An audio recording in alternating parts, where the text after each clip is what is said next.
Hello and welcome to episode 226 of the Random Title Podcast. I'm Jason. And I'm Angel. And I'm Kevin. And happy Bunny Day, Animal Crossing players. From today on, the day this goes live, no more eggs from here on out, at last. So that's exciting. Oh, you liked when your fishing competition was 2/3 eggs instead of fish? I didn't mind, actually. Because I didn't like, really bother honestly, with the fishing competition. So, yeah. I don't mind the eggs too much, but the fishing competition was a little frustrating. Or like when I go and hunt down a fish, like a specific fish that looks like a nice big, like, juicy fish, I guess. I was spending so much time that'd be an egg every single time, so that was a little frustrating. But for the most part, I don't mind them falling from the sky or trees or out of the ground. The fish that are going to be eggs are very specific sized fish, so you should know. The biggest ones, which I fell for every No, they're not the biggest ones. They're like the medium sized ones. Well, then I haven't seen bigger than medium, I guess. But either way, we're calling this episode Work From Home, not only after Good Job, which is Nintendo's new physics-based puzzler that we'll have impressions of later in the show, but also because we'll be checking in on Animal Crossing New Horizons with our island progress and discussing. Were you about to say New Islands? I was about to say New Islands. Yeah, I was getting ahead of myself. But we're going to be discussing that, and we're also going to be talking a little bit about some of the industry-side complications of coronavirus, I guess you could say. Like, really, this episode's like the yin and yang of the virus impact, because on the one hand, there's the weird reshaping of the game world, which we'll talk about in the context of how the PS5 controller was revealed very nonchalantly, and rumors like the Mario 3D collection, how leaks seem to be like the source of information for foreseeable future. Even things like Lego Mario, we got the confirmed date for that, but that's basically the only thing we know Nintendo's coming out with from June on. So we're going to talk about all that. But on the other hand, gaming itself is great right now. Like, we've got a stacked what we're playing segment, because there's not a Good Job, which I'll be covering, and Animal Crossing, which we already started talking about, but Angel and I have been revisiting Splatoon 2 and going to talk about that. And we have impressions of games that you two have been playing that may come to Switch in the future, but are currently on other systems, multi-platform, Resident Evil 3 and Persona 5 Royals. You're playing Royals, right, Kevin? Royal, no S? Oh, how dare I. Battle Royale. But, so we're going to have a lot of impressions. And as always, for people who want anything in particular, timestamps at randomtown.com or on the blog post for this episode, or if you're on YouTube, bottom of the video. But I feel like the tell that we're in these weird socially distanced episodes is becoming that we have so much to play that we flip the script and start with what we're playing. So I feel like we might as well do that again. Just like it is kind of the dominant thing is the games you're actually engaging with, not what's coming up next. We already were talking about Animal Crossing, so I guess we could just jump right back in there because it is a very ever-evolving game. Like last episode, we had, our initial impressions, but a lot can change in 2 weeks' time in Animal Crossing. So, Andrew, how's, minus the eggs, which I guess you don't mind, how's your island doing? What's new over there? Any master plans you're enacting? Everything is still going slow and steady. My house, right now I'm just kind of focusing on points. I already finished getting every Bunny Day, I guess, DIY and crafted everything, so that I just decorated my whole house with all the egg stuff just to get those Happy Home Academy points. Finished making another room that's kind of creepy, but we'll leave that one as is. And finally got my Godzilla statue, so happy about that. Are you going to get multiple? Like, I know people are doing whole scenes playing out, and I imagine as a Godzilla fan, you're going to follow suit, right? I might try to get the different colors, but that's about it. I don't know if I'll use more than one or two, but I definitely want to at least get that Transformer-looking character. And you doing anything with the island itself? Like, you landscaping it all? Or terraforming? Oh, no, I'm not touching that until the very end. Now, is that because you don't have a plan yet, or is that because... I have a rough plan, but, there's no point in even attempting because I don't have the stuff to see it through. Yeah, to change the terrain. I can't terraform yet, so right. It's kind of. I've been working within. I don't need to terraform everything, and I've at least been working with. Oh no, because I already know. I'm gonna change the layout almost completely. It's they were all garbage. The options I had, none of them really fit what I initially wanted. I still don't know exactly what I want, but I at least know. None of the initial options were kind of what I at least envisioned. At least having nice places where I could have things sectioned off. Right. So yeah, that's something. So right now I'm just kind of haphazardly putting people everywhere just because I know I'm going to move them all later. Right. But Yeah, like I'm literally gonna have to move every building at some point. So it's interesting how you're taking such a different approach to me because like I've sort of like you seem to have like a master plan kind of almost. But with me, I'm sort of like just going piecemeal. But there are two sections I started working on my island. Like the way my island's divided, I have a strip of land along the top, kind of along the river, and then that expands into a bigger plot. It's kind of like a little like it looks like Louisiana kind of. And my original thinking was I could turn that whole piece of Louisiana into like a north orchard and have all these different trees in a row by fruit type. I have every fruit except oranges, I believe, and I can harvest them very regularly. But here's what I actually found kind of surprising about myself when playing this is like in past Animal Crossings, I do that just for the sake of getting bells and then call it a day. Like I'd set up all the trees. I wouldn't care how they look, whatever. But in New Horizons, I'm noticing I'm actually caring more about the aesthetic of the orchard than I ever have cared in any other game. Like now I'm actively looking at different like design patterns for gravel pathways and thinking about uprooting all my fruit trees, which, you know, thanks to the new fruity mechanic you can actually do. But I want to lay them out like in a much more spread out area along the path because I realized they look too cluttered up close. And what's even weirder is like I'm also starting to like look at dirt paths because I have this idea of, well, what if I have a double stacked mountain in the corner? So what if I make it like I take all the bell trees that, you know, when there's the glowing hole and you throw the bells and you get a money tree. What if I take all those and make like Bell Mountain, and in like the corner of my island you go down this path past all these different types of trees up around the second mountain. You need a ladder to do it, and then you get to this little like cove of just money trees. And these are things I never considered in a past game. I guess as long as people never grab the money from there, I guess that could look cool. What? Yeah. Oh, yeah, yeah. Or if I grab the money, like, it comes back every few days, doesn't it? Or have they changed that in this one? I haven't noticed. No, like, once you grab the money, like, it just becomes a normal tree. It didn't used to do that in the old Animal Crossings. If it didn't, I mean, that's how I always thought they worked, so... I remember the original... So either it changed or it was always this way. Oh, because I remember in the GameCube one and the DS one, and I might be misremembering, but I could have sworn once it was a money tree, it stayed a money tree. But no. I have noticed in this one that I have to keep going to different trees, and I thought maybe I was just misremembering which trees I plucked. Now I'm starting to think that's not the case. No, but yeah, well, I mean, like, as soon as you, like, bury the money, as soon as it goes into the full tree, you'll have the bags there. If they don't have the bags, then I guess you just misremembered where you buried it. But once you pick the money... Right, no, they've had the bags, but I thought I could circle back a second time, but you might be right. Well, either way, having Bell Mountain with maybe a couple trees I have enough bells. I just put like right now. Put like one fine. Bell in the minimum amount of money in the hole. Yeah, exactly, and then just do it for aesthetic. But like, and the thing is, like, none of what I'm saying sounds particularly like profound. Actually, the thing that sucks is that you also can't pick where to have money trees, so it's just wherever you can if you uproot them and move them. I mean, that's been true in every Animal Crossing. You can go where the hole's glowing. Yeah. Oh no, yeah, but that sounds like more work than what it's worth, at least for me.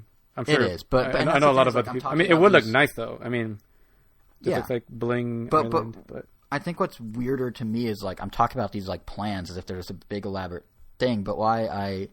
Well, I mean, that's kind of the point of Animal Crossing, though. I think the difference is... No, that's what I'm getting at, though. You just have more time now, so... No, that is the point, but I used to not play it this way. I never cared about this side of the experience before. I'd customize my house.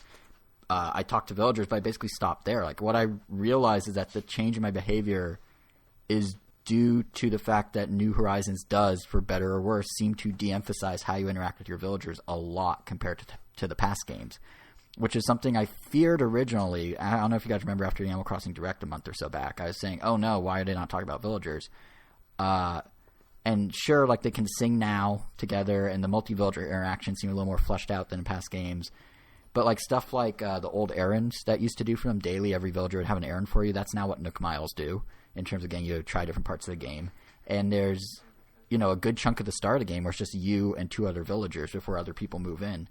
But what's interesting is that I found myself just leaning on aspects of the series I didn't care about instead of just being like, oh, well, I'll just, keep doing what I like to do. And if it's less of that, I'll just wait till it's more of that. Like, I did the bare minimum required as a mayor in New Leaf. Yet here I am designing orchards and hiking trails and all this other stuff. And I think, like I was saying last episode, I think it's kind of a testament to the tweak structure of the series that they're able to ease me into this whole other side of the game that, like you, Angel, as you were saying, a lot of people already played. I never played that side of it. I never really cared. It's kind of like I'm doing ground level SimCity now, which I never really thought of Animal Crossing as before.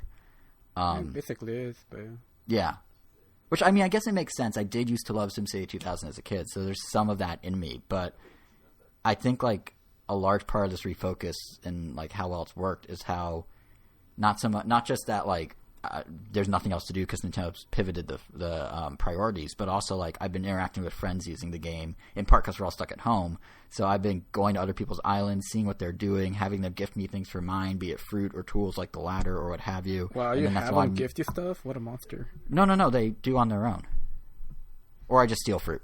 But the ladder was gifted to me. I just showed up. They mailed it to me. But anyway, you know, they have made me want to step up my island. So in a weird way, I guess the game is as social as before, but I'm replacing the, like, pseudo in-game interactions with real people now, and that's making me play the game differently because that's what those people do versus what the animals want me to do, which is meaningless little tasks. So this is kind of a weird, like, I never thought of Animal Crossing from this angle.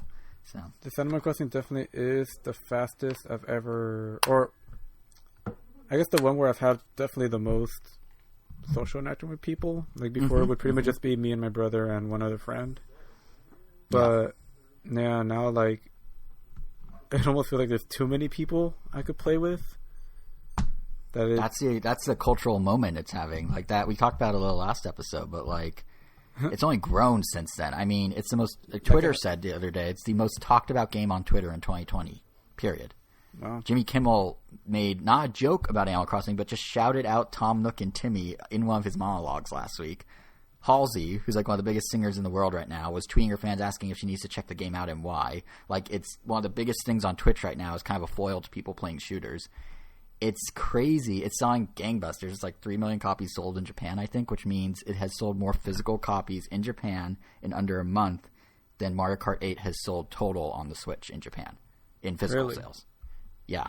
Like, it's huge right now. So, yeah, to your point, imagine that, what like, it did to every since if you bought it physically. Oh, yeah, most people there's did something wrong with you, but... Well, we know there's something wrong with me already, so this just confirms it further.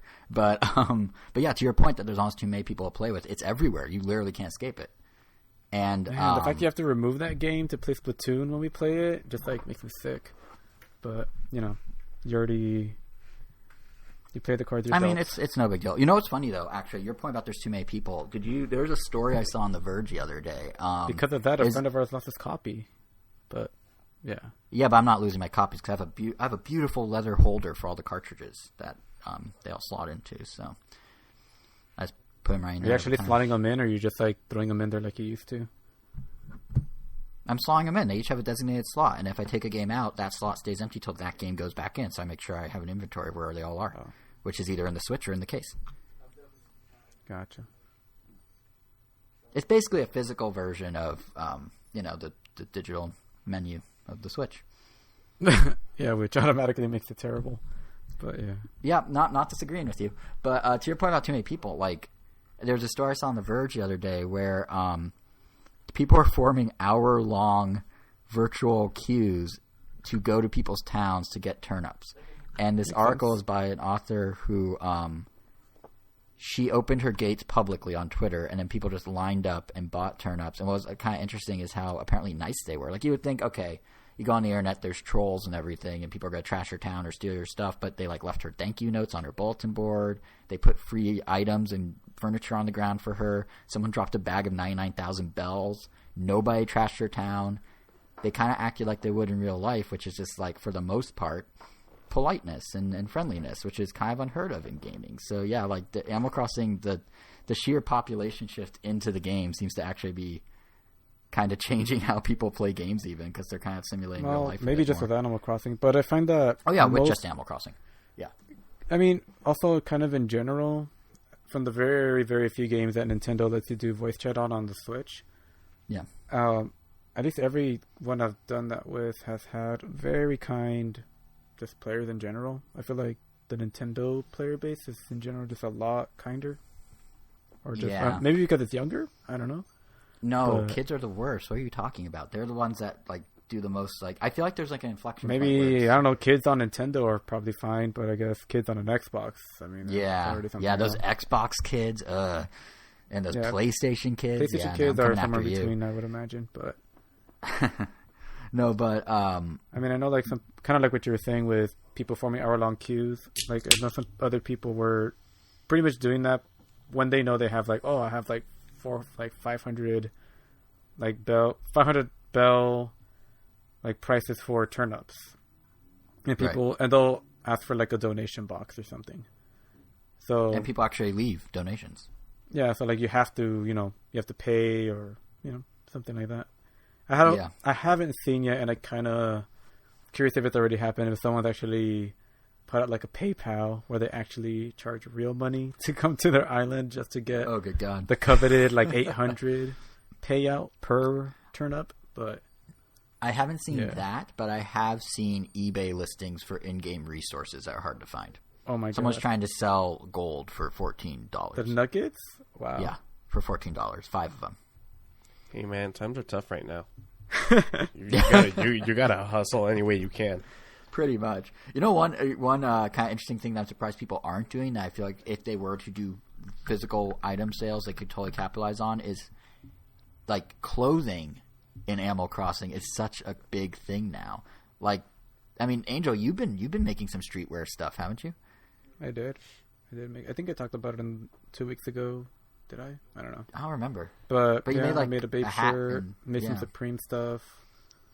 This stuff that some of my friends had and that I had, just for fun. And what's kind of crazy is like that I could display it now at my store. So now when my friend comes over, he can grab the babe shirt or whatever.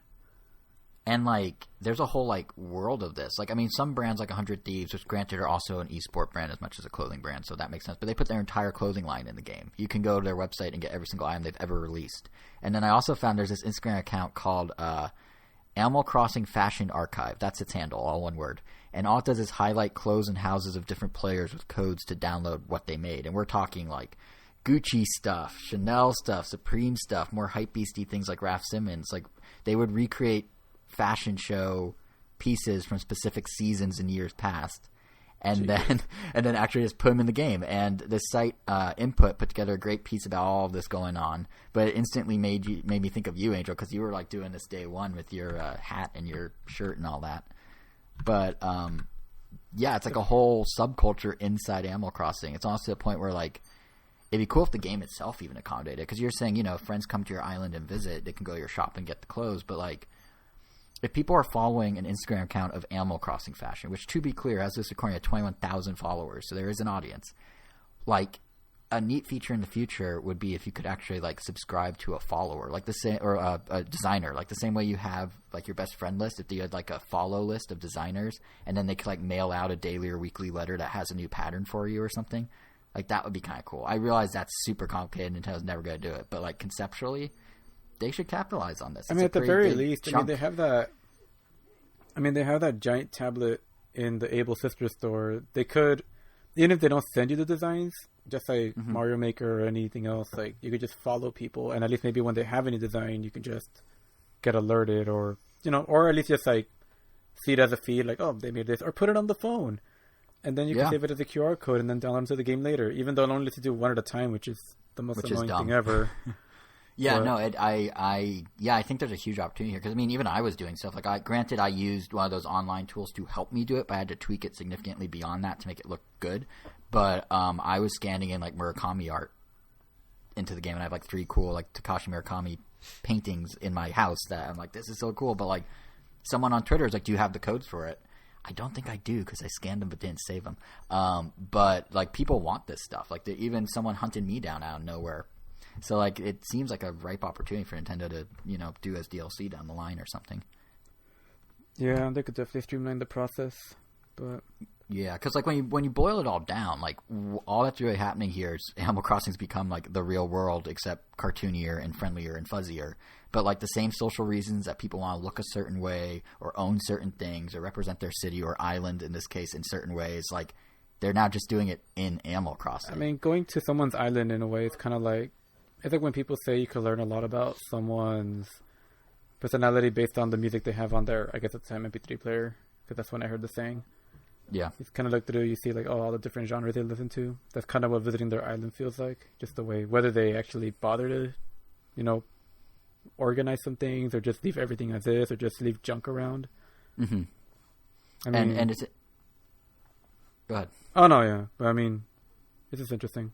Just how very personal this game is. Very much, and I feel like that's why partly like what we lost in villager interactions, which I was worried about going into this, we perhaps gained in this whole new like culture that sprung up around the actual other people playing the game versus the little frog who wants you to catch him a butterfly or whatever. So in a way, it's actually better now than it was. But it definitely that is something I noticed the more I played. Going on, what are we 4 weeks in now, and I think we're 3, and I am starting to notice like, okay, so the villagers are kind of stepped back, but all this other stuff is really pushed forward, and it's mostly the community around Animal Crossing that's been pushing it. I will say though, kind of cool. I mean, I agree with that. I just haven't seen it on my end because my villagers have been asking me for a lot of errands, and there's been like a lot of random interaction with them. How come I'm not getting errands? It's it used to be every day, every villager. That's what I was gonna say. Like, either every day, there's always one villager that tells me to either fish for a very specific fish or catch them a specific bug, or there's always like a book randomly dropped somewhere, and I have to find the villager that lost it. I've had a few of the find lost things, but not consistently. But I don't know. I'm sure you'll get. I'm sure it'll pop up a lot more with me once you get to your 10 villagers. But maybe. But even then, it was such a key part of like the early part of the game in the old games, because that's how you'd learn about like how to fish and everything. So like, get me a fish, get me this fruit, get me this, get me that. So that's kind of missing, still, I guess. But that, to your point, that eventually shows up. That also got me thinking about other stuff. Because there's actually a lot that's MIA in New Horizons. And it's something you don't notice right away. Like, yet again, I think it's... I don't know. As soon as like someone came to visit, like the first thing I thought was like, I can't believe we don't have like a Tortimer Island equivalent. Yes, and we don't have Captain as a result.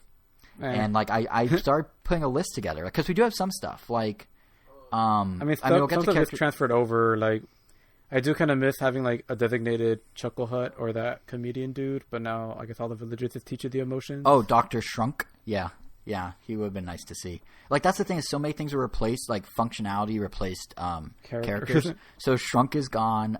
There's no separate post office, obviously, so Pelly and Phyllis are gone.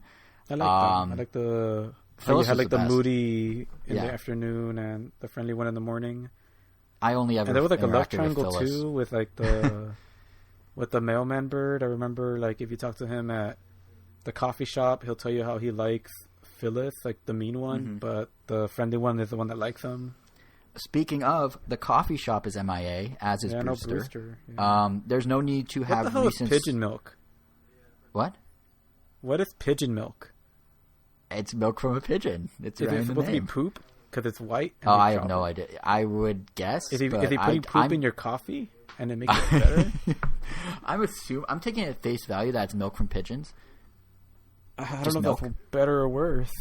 I mean, at least milk is like a nutrient-rich thing that's safe to consume. I do love the descriptions they gave for the pigeons coffee. Aren't mammals.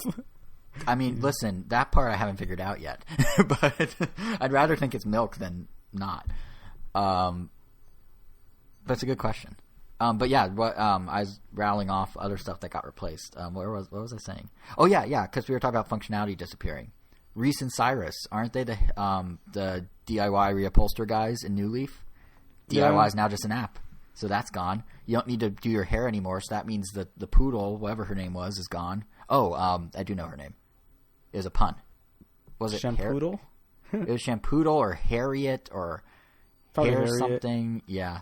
But like she's gone. I'm pretty sure we'll still get the Kicks dude, the skunk with the shoe store. He could easily live in the he could live in the shop, the clothes shop, and like some are still there. Sahara has already shown up to my town with mystery carpets. We had the fishing tournament today. There's no Red though, huh? Red is missing as of right now. Yeah, his entire is it real, is it counterfeit art collecting mechanics just gone, which is odd. Katrina and her fortunes I haven't seen yet, at least. I guess there's no reason a lot for of to bring back the dream world since it's so easy to visit people now. Yeah, I mean they don't necessarily need but they could still have her just do the simpler fortunes. She used to like predict bells and stuff for you. Oh no, I meant the sleeping one. Oh, the taper that would let you. Actually, that one was kind of cool because I remember you could either visit someone's island without them even being available or not. They just have to make that option available, and you could literally go everywhere. And you could take whatever you want, but it doesn't affect their island. You just take it with you. Or if you have no friends to go to, then you could just go to a random island, but they're called dreams. So it's kind of ways of just exploring other people's islands without actually it's very doing the much footwork of finding them. So maybe that could be back, or maybe not. It's very much like our idea with the clothing and finding a way to browse that. Like that's all it was a way to see other people's creations in a Mario Maker sort of way. So yeah, if they could do that, that would be cool. But also, like, I was thinking about last night, like I was trying to make a list of what I felt like was missing, and I realized we don't have ordinances anymore. In New Leaf, ordinances would let you shift some of the rules of the town. So if you wanted your town to be a late night town, you could shift all the stores to open later. So night owls like myself could, play and still be able to do things. And they kind of replaced it. Like there's a drop box at the store that you can still like drop things off that you want to sell, and they'll just send the bells to you. But it's not quite the same as ordinances. And if I remember correctly, there are other ordinances. Well, mainly because you lose like 15% from what you put in there. So never mind that then. There's like a restocking fee, as they call it. That's right. Then then they should bring back ordinances. Or like this is one I haven't. I don't really know what purpose they serve. But before 12 on Sunday. What? It's like the game isn't going to make me wake up before 12 on Sunday just to get turnips. Yeah, just to get some turnips from Daisy. Yeah, but like that's another one. Like in New Leaf, you could time shift it and it'd be fine. Or gyroids. Why are there? Lloyd makes a cameo, but their gyroid collecting's completely missing. They used to have so many. You kind of miss having a bunch of them, and it just making random noises. But. Yeah, like it's weird what's missing. Like, am I forgetting anything? Those are kind of the highlights I thought of, but it's kind of weird how much is like not there now that we're actually getting into like the meat of the game. Pretty much, yeah. Yeah, and the only glimmer of hope that I could think of is that could come as DLC or as That's updates. what I'm guessing. They're just gonna keep it basic, and that way they don't overwhelm anyone. Maybe get more people like you that might have gotten too scared off if they literally had. Okay, I'm not like a newborn kitten. Like it's not go and just run away. But I get your point. Yeah. But yeah, I do think like it's probably gonna be DLC. I mean, apparently people are already starting to see dialogue hints that there's stuff coming. One character referenced Cap'n. Isabelle told someone they need more shops in their town to increase their rating, but they already were at the max number of shops. So what is she talking about? So it might just be a matter of when versus if. And I guess to your point, Angel, yeah, it is. I guess it does help ease people in. It's basically what they do with Splatoon and ARMS. They get the game out sooner and make, at least in Animal Crossing's case, they make sure some of it from the get-go is full-fledged, fully done, like the customization stuff. And then alongside holidays, I guess they can just trickle out more unique characters, more unique shops. It ensures longer engagement with the game since it prevents someone from basically speedrunning or whatever Animal Crossing's equivalent to speedrunning is all the way to the end and opening everything. But it is, I mean, on some level, kind of a bummer that for people who do invest a lot of time, they're now just getting stuck in a holding pattern until Nintendo deems everyone collectively ready for Kicks to show up, or for, Katrina to give a fortune, or for Brewster to make you coffee, when before it used to be kind of like at the pace of the player. But on one hand, a lot of people have a lot of extra time, so all they're doing is playing. Yeah. But at the same time, I feel like a lot of people are essentially speedrunning to the game, even if they're not time traveling. They're like just going out of their way to make millions and millions of bells, and I feel like they're just going to reach that quote unquote end faster and almost make the game, I don't know, I guess obsolete sooner. Yeah, at least this kind of strings it out. But I bet you when Nintendo planned this, they did not anticipate people putting in quite this much time because they have this much time at home. Like they probably thought people would be hitting like the wall like a week or two later than they probably were. I mean, there's always, of course, going to be crazy people that do it, but I'm talking even more casual players are like starting to hit the wall. Yep. So it'd be interesting to see how they do it. But since I did evoke Splatoon a minute ago, and I know you mentioned it earlier too, Angel, now I guess is as good a time as any to jump into the other game the two of us have both actually together been playing, which is a bit older than Animal Crossing, and that is Splatoon 2. Jason so you has finally made rank. For many, many years since Splatoon came out, I've been wanting to do squad battles, which basically means you have a group of friends, and it has to be friends. Form a group of 4, can't be anything less. Or you could do groups of 2, but we wanted 4. This is so we could play together online. Yeah. But together online in a guaranteed team. Specify that part. Because we could play 4 people in normal, but then it'll just be turf war for the most part, and we may or may not even be in the same team, which sucks. But because of this, we could finally play together, which is great. Took way longer than it needed to, but we're here, and it's been fun. It's been fun rediscovering Splatoon, just like relearning a lot of that mechanics. It really has felt like I've been relearning everything, just relearning strategies, relearning powers. Mm-hmm. Kind of exciting, just going through the store and just looking at like, oh, this looks cool. I'll make my Inkling wear that or blah blah. But then also having to rediscover the chunks, how those work to make your gear perform better. And I don't know, it's cool. And as of now we're trying to just do this weekly so that we can finally climb the ladder and, you know, play some Salmon Run when we get too crushed. But which was another thing that separately had to be unlocked too. So that was funny. So who are the other two that you guys are playing with? Eric and Nigel. And what are you guys using for voice chat? Because I'm assuming you're not using the Nintendo. Oh no, Nintendo because app. that thing, like in between menus, it always boots you out for some reason, even though it's on the phone. It's like you're talking, So it will just interrupt you mid-sentence, and then as soon as the game starts, you'll be able to talk again. So boots out's kind of the wrong word. That implies it disconnects you. All it does is when the game loads, the voice chat has to load. I don't know why. It's on a separate device. Because it does that in Smash Brothers 2 and Mario Kart, and it's like jarring. It's something with how Nintendo synced up the voice chat. Because honestly, if it was, you could argue. I know other guys don't do this, but you could argue that. But we use Discord. Just to answer your question. Oh yeah, it's Discord. The same thing we use to remotely record this. But you could argue that like PlayStation, Xbox guys don't have to worry about this, but Nintendo could get away with, hey, when we load the battle, when we load the next thing, we need to load everything into your game. So the voice chat will pause because you're in the game that's loading. But when it's on a separate device, there's zero rhyme or reason for why the voice has to be interrupted because it's loading something on the console if the voice chat's all server side, which it is. So it just doesn't, I don't get it. I see. Yeah, it's very strange. So, like, literally, if we did in the app, it'd be like, we're talking. Okay, everyone got their weapon load out. Okay, cool, here we go. And then we cut off. And then the battle will start, and it would just be like, if I'm all right, so what's everyone's strategy? But, like, you missed the chunk of the rest of the word go, and whatever I set up to, what's the strategy? So we use Discord. Oh, man. Yeah, the only time I've ever used it is more for the novelty of, like, let's just see who's actually using it. Like, usually I'll wait to see, like, oh, someone's actually in chat in Smash Brothers or Mario Kart, and then I'll just jump in. But there is one very nice thing about the Switch Online app that they now do, and it took them a while to do, is you get a push notification if you're in any sort of lobby that supports voice chat. So, like, obviously we're using Discord, so we're fine, but if we were hopping online and we didn't have Discord or something, all you need to do is tap a thing on your phone, and it goes straight into that voice chat for that lobby with those people, which is a big but minor step in the right direction from Nintendo. Because it used to be you had to like go turn on the app and go to game choice and then go to the thing, but now it's like pretty seamless. You still need the second device, but it at least is as simple as they can make it to get in on that device. Yeah. But that said, too, Angel's point about relearning Splatoon, yeah, it's been kind of fun. Like, I forgot how much they were able. I mean, obviously we've watched Splatoon, we went to tournaments and stuff, but like actually playing through it, I forgot how much they were able to vary what they can do with the same core mechanic into so many different modes and have them all be pretty cool. Some are better than others.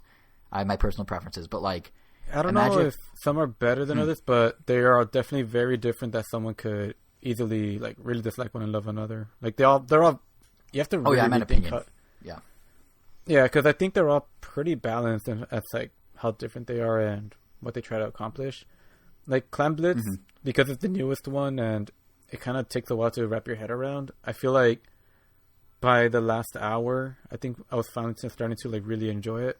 But initially, it was like this. I don't like this mode. Like I didn't even really get like what are the initial things to do, because usually you want to kill people, but I guess splat inklings, but. And it helped that we started building strategies around each mode. So like Clam Blitz, we learned the key thing is you need like one person to just play goalie, but then the other people can run around. And once we kind of got that system in place, it started to make more sense. Yeah. But it's just really cool that like, and yeah, when I said better or worse, I meant personal preference, not the modes are literally better or worse. It's actually pretty balanced, like you said. But it is kind of interesting because it's like if you look at Mario Kart, and they have Mario Kart, and then they have the battle mode. And then they kind of every so often do a mission mode. And that's kind of it. They take the core idea of you're driving a cart, you drive it towards a finish line, you drive it towards an opponent, you drive it towards an opponent or a finish line with a mission attached, and that's kind of it. Like they basically like, here's a core mechanic, we're going to expand it one way. Somehow they were able to do that with Splatoon 5 or 6 different ways. I mean, there's the 4 multiplayer modes. There's Salmon Run, as a separate like horde mode, and then there's the single player. That's pretty impressive. It might be the most like diverse Nintendo game in terms of one mechanic used in so many different ways. Certainly on the multiplayer front, it's probably one of the most diverse, and I don't think it gets enough credit for that, honestly. Which is why I feel that, as annoying as the rotation could be, I feel it's definitely important to have there, just because of how like divisive some of the modes can be. I could definitely see like, let's say like the majority of players just doing splat zones and tower control, and then you'd be stuck playing alone or just like waiting. I mean, even we like still had to wait a while to find some opponents. Sometimes even facing the same opponents because they just didn't have enough. People over and over. Yeah. That's the other thing is I kind of wish we had this epiphany of we should get back into Splatoon sooner, collectively, because we did, because when we created the chat, that's when we initially had it. That was years when ago. The game came out. Yeah, but then we were all waiting for me. Yeah, basically I wish I had the epiphany sooner of getting more into Splatoon, because there's a lot there now that they've like fully built it out and it's like a fully featured product, and they've kind of done the full closure with Splatfest and everything, so all the levels, all the weapons, all the everything are like locked in minus balance tweaks. It's a really well versed product with a lot of variety, and I feel like I was just like sleeping on it this whole time, and I suspect a lot of people were and still are, because I feel like this game, every match, just like Smash Brothers, feels like every game feels unique. Like it feels like even if you're playing on the same map against the same team, I feel like every game could just feel like a completely different one. But when you're playing ARMS, I feel even if you're playing against the same person over and over again, like I don't really have that same problem in Smash Brothers, but in ARMS it just gets repetitive way too fast. So even if Splatoon just has way more variety. There's just way more. And I imagine there's way more ways to tackle the same thing. I imagine that's why you see Splatoon really getting pushed as an esport by Nintendo. In ARMS, they tried a little and then kind of backed off. Yeah. Because I think the parallel of Smash and Splatoon that you made is pretty much spot on. And even if it's not spot on, even if Splatoon matches do become a little more predictable, there's so many different types of match that you basically have 5 times the amount of content before it gets predictable. Exactly. So so basically I guess what we're saying is, one, everyone should check out Splatoon because we need more opponents. They also need to be ranked poorly like we are right now so we can actually fight them. And 2, you should check it out because it's actually a very well-versed product. Well-rounded is maybe what I'm actually trying to say, not well-versed. But, I mean, Kevin, have you played? Were you ever into Splatoon? Did you get Splatoon 1 or 2? No.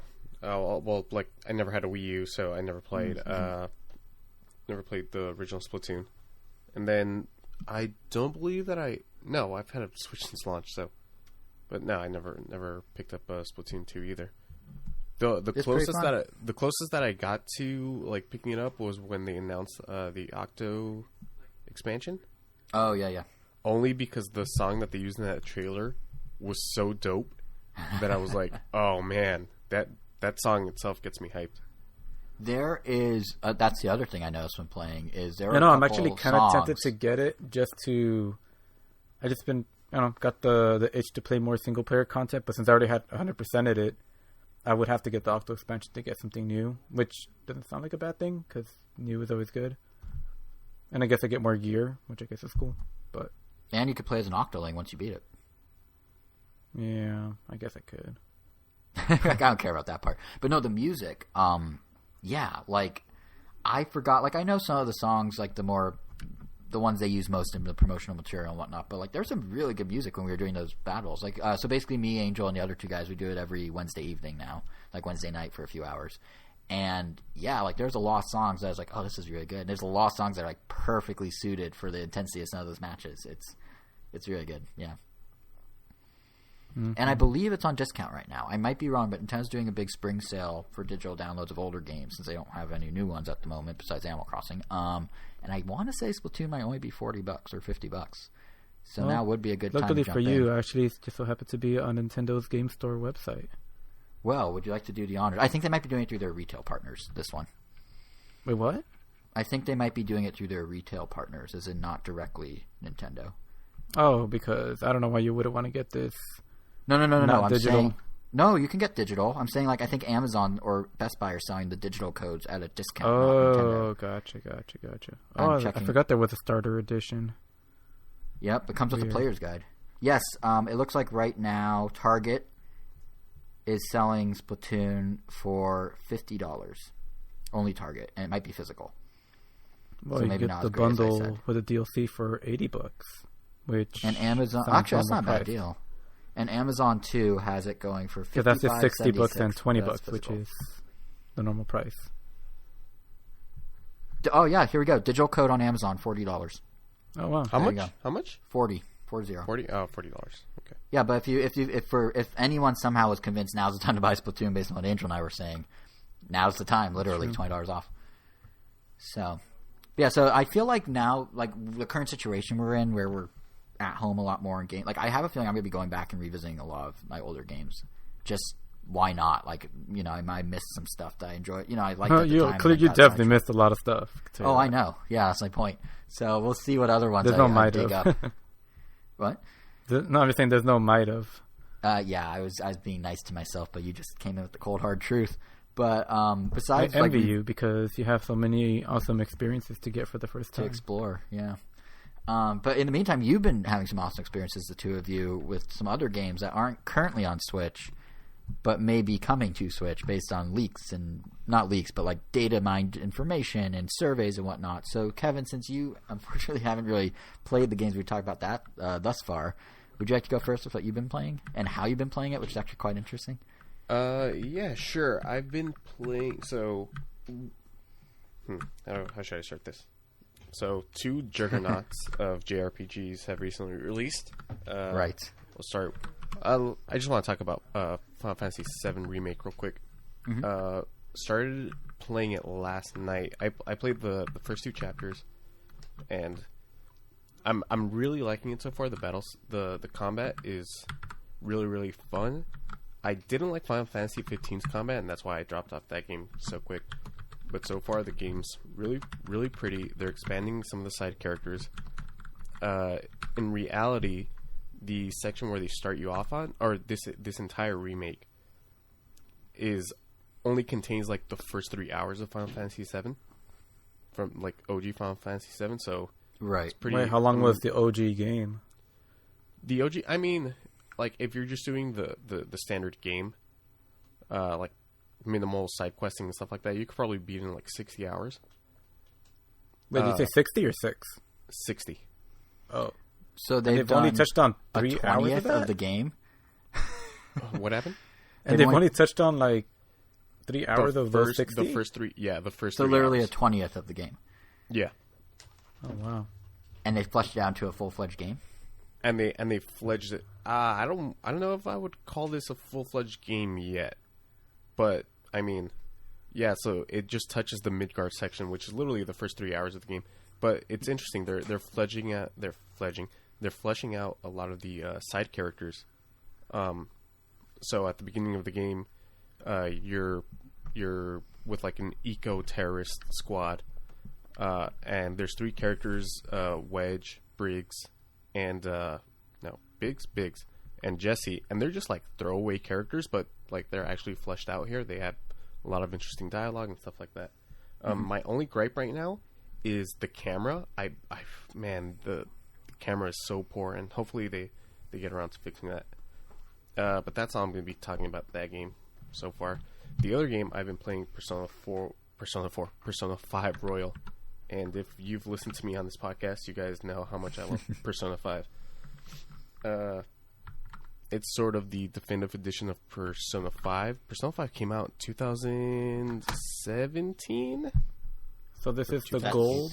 sounds roughly right. Yes, this is the equivalent of Persona 4 Golden. It's got a lot of nice quality of life changes. It's made the randomly generated dungeons a little bit more interesting, because now you can make it so that you can earn more XP or more rewards whenever you fight enemies in there. I don't really want to talk too much about this, but about the game, considering that I would have to go through all of Persona 5 explaining that, and then explaining the changes that Royals made. But it's made it easier to do a lot of the stuff that you were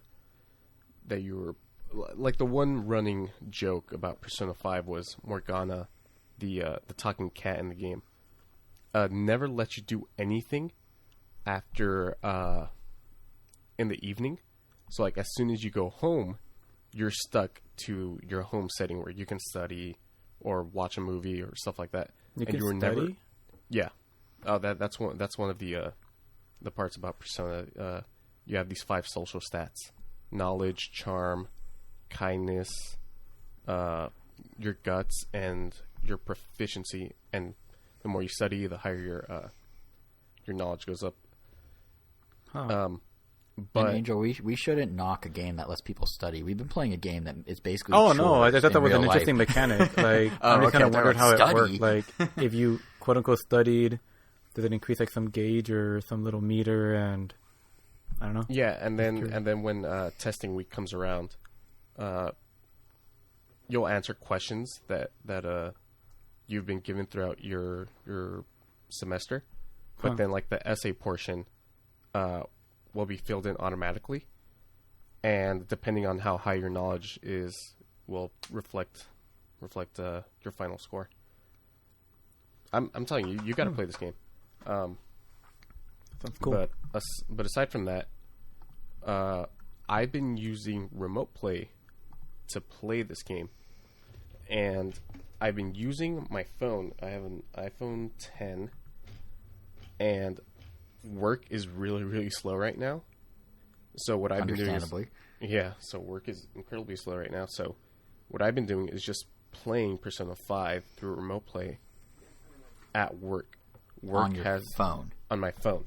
And it's a every full now and then, PlayStation game, but it's on your phone. Yeah, and I've been using the Bluetooth with the DualShock 4 to also use that.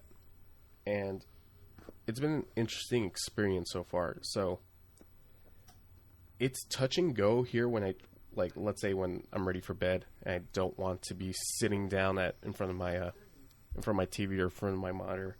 I just want to lay down in bed, play a little bit of Persona. That experience has been a little touch and go, because there are 2 ways of connecting to the PlayStation: over the internet, so like Wi-Fi, or directly to the PlayStation.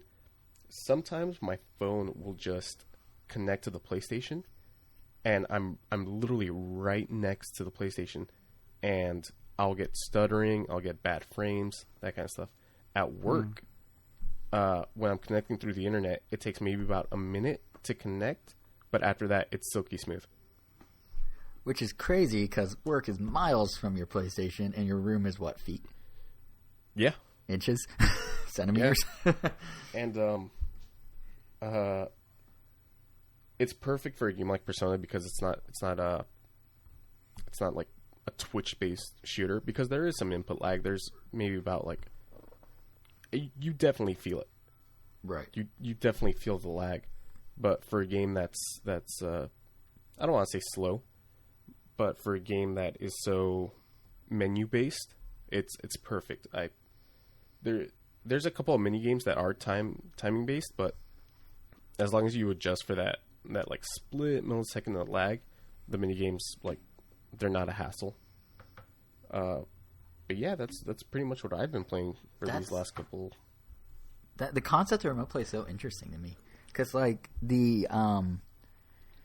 a few weeks ago, maybe it was a month ago now, when you gave the impressions of Persona 5 Scramble, the Dynasty Warriors spin-off of sorts of Persona, there was a survey we were talking about that Atlas was considering putting some of the old Personas, including 5, on Switch, and wanted people's feedback, and it was like the number 1 most response to survey they've ever had. And then now that you're talking about playing it on Remote Play, Atlas again has a survey out, this time asking people if they want Scramble, not Royal, Scramble, localized for America. And I'm kind of sitting here thinking, like I just talked about, like, so there is a way right now, in a way, they can play Persona 5 on the go. And then Atlas got this survey a month ago, and people were like, no, we want it on Switch, which seems to be the takeaway, because they're now doing a follow-up survey about other games that they also think might have demand, but are now confirming with this massive survey respondent crowd that apparently exists. So it is interesting that there is a way to play it on the go, but Atlas is like, but is that the right way? And it sounds like they're now circling back to the idea that there's probably the Switch way as well, which means both these may end up on Switch in due time. But it's interesting that there is a way for people who want to. Like, you're getting by just fine. Yeah, I'm getting my Persona fix on the go. Regardless, I should mention that I'm hardwired. My PlayStation is hardwired. It's not running off Wi-Fi, so I'm thinking that's probably a big reason why I'm having no hitches when I'm miles away from home with the PlayStation. And the Wi-Fi at work is pretty good. It's 130 megabits down, so that's. I think remote play requires you to have at least like 5 megabits or something like that. Right. No, about 25 megabits.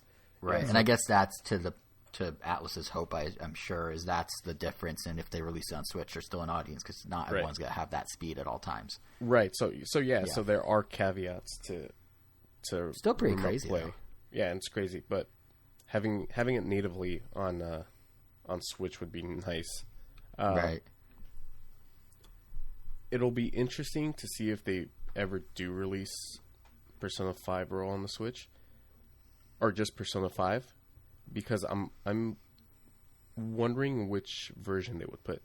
I would guess Royal, right? Wouldn't they do the complete edition equivalent? That's what everyone else is doing. I would hope so. Yeah, I would hope so. That's what they're doing with Catherine Full Body. If that gives you any solace.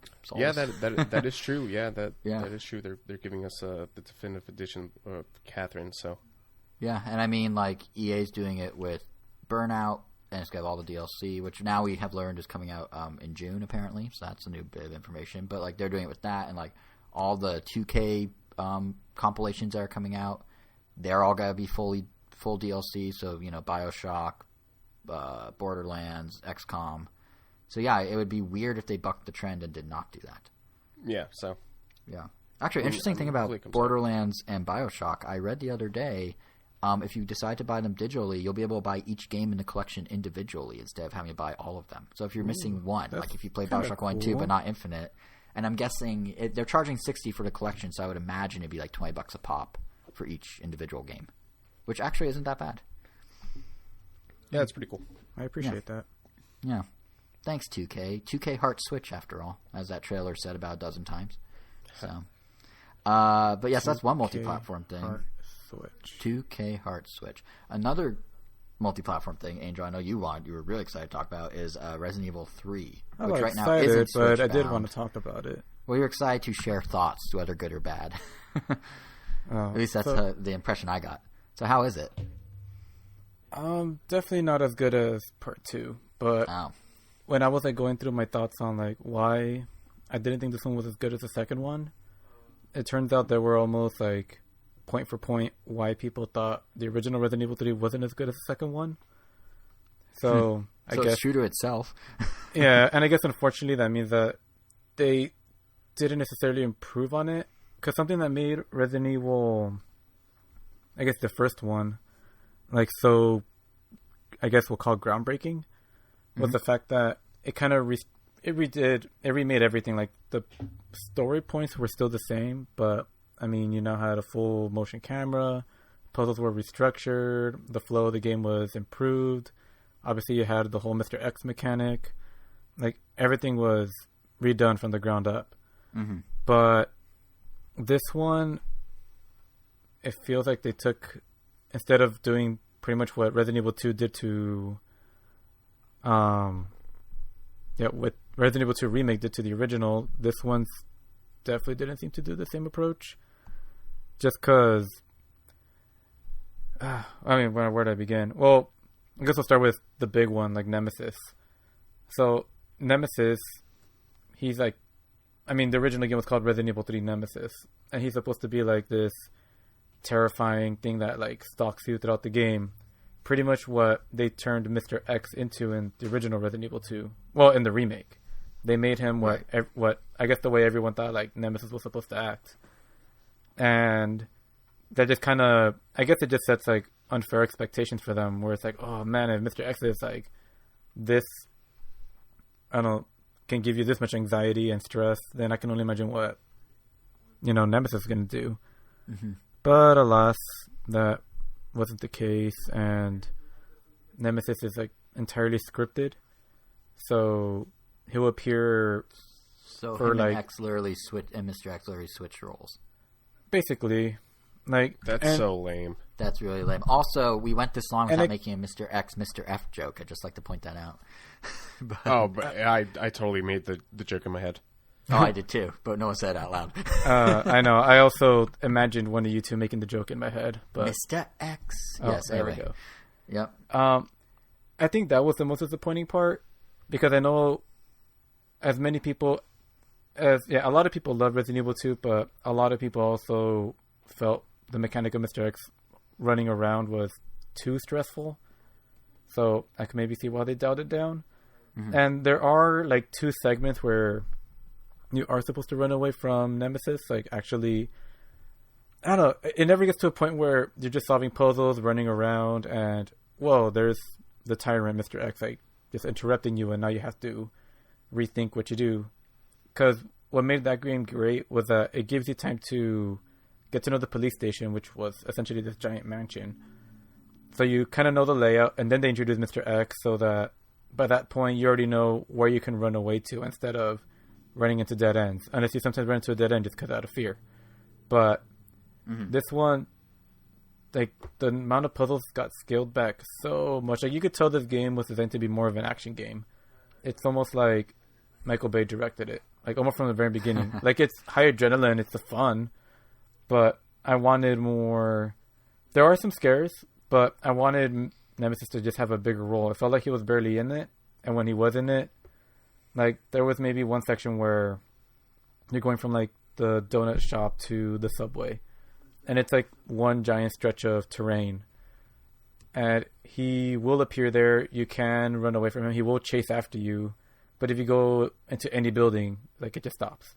Like he just won't chase after you. And in the past, like that didn't stop Mr. X.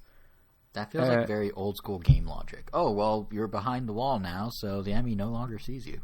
Yeah, which is what like the original, the Resident Evil 2 remake like completely like shattered for a lot of people. Like zombies, like will go through the doors. Mr. X will go through the doors. Like you were pretty much not safe anywhere except for like the save rooms. Yeah. Which kind of brings up the next thing. Like, there are so many save rooms. Like, in Resident Evil 2, there were maybe, like, 3 or 4 that I could think of in the police station. But it's, like, one giant hub area where, like, there's, like, one downstairs and, like, one upstairs. So, you know, if you know where they are, you can find your way to get to them. But in this one, like, there was literally, like, a save room. You go through a door, go up some stairs, and then there's like another save room right there. It's like I kept saving, thinking like, oh man, I might die around the next corner, but there was just so many save rooms. Like, they're just so abundant that I would even, just because the game offered it and because, you know, the game can be difficult sometimes and also scary, like I would literally grab like a clip of ammo and then I'm like, you know what? I'm just going to go back to the save room, go back and save because I didn't want to have to grab that clip of ammo again.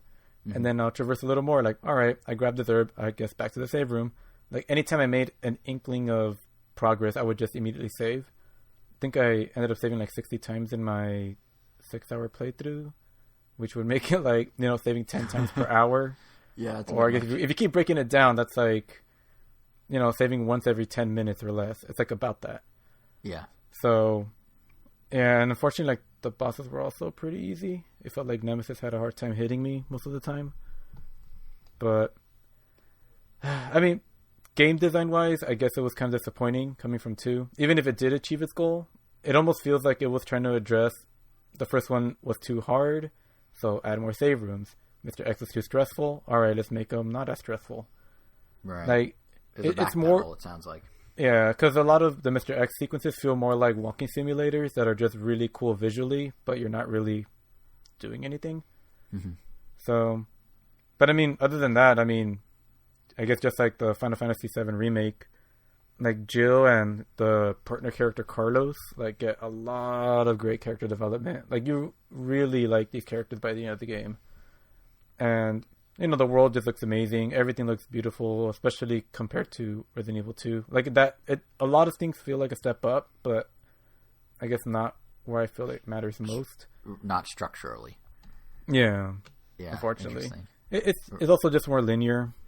Like, and maybe that's what the original one was, but there's more like point A to point B versus point A and B are almost in the same spot. You just have to figure out how to get point B to activate. But I don't know. It's interesting. But I don't know. It's like if Resident Evil 2 was a 10 out of 10, I would put this on like a 7 out of 10. So it's still like a good game, but right. It's great, but it's not amazing. It didn't hit the same high as the other one. I'm also not as motivated. Like, actually, this might even spell it out more. Like, I'm feeling less motivated to replay it because usually these games are all about replaying it. Like on my first playthrough, like I said, it took me about 7 hours. It got like a C ranking because it's all based on time. Mm-hmm. To get a B ranking, you have to beat the game in 3 hours. So that's like half the time. To get a B, you have to beat it in 2 hours. And then an A is like, the time just keeps decreasing. And with the number of times you can save. Like I think to get an S ranking, you have to only save 3 times and beat it in under 2 hours. Uh-huh. But the game itself doesn't make me really feel like I want to replay it. Whereas Resident Evil 2, I think my first playthrough took me over 10 hours.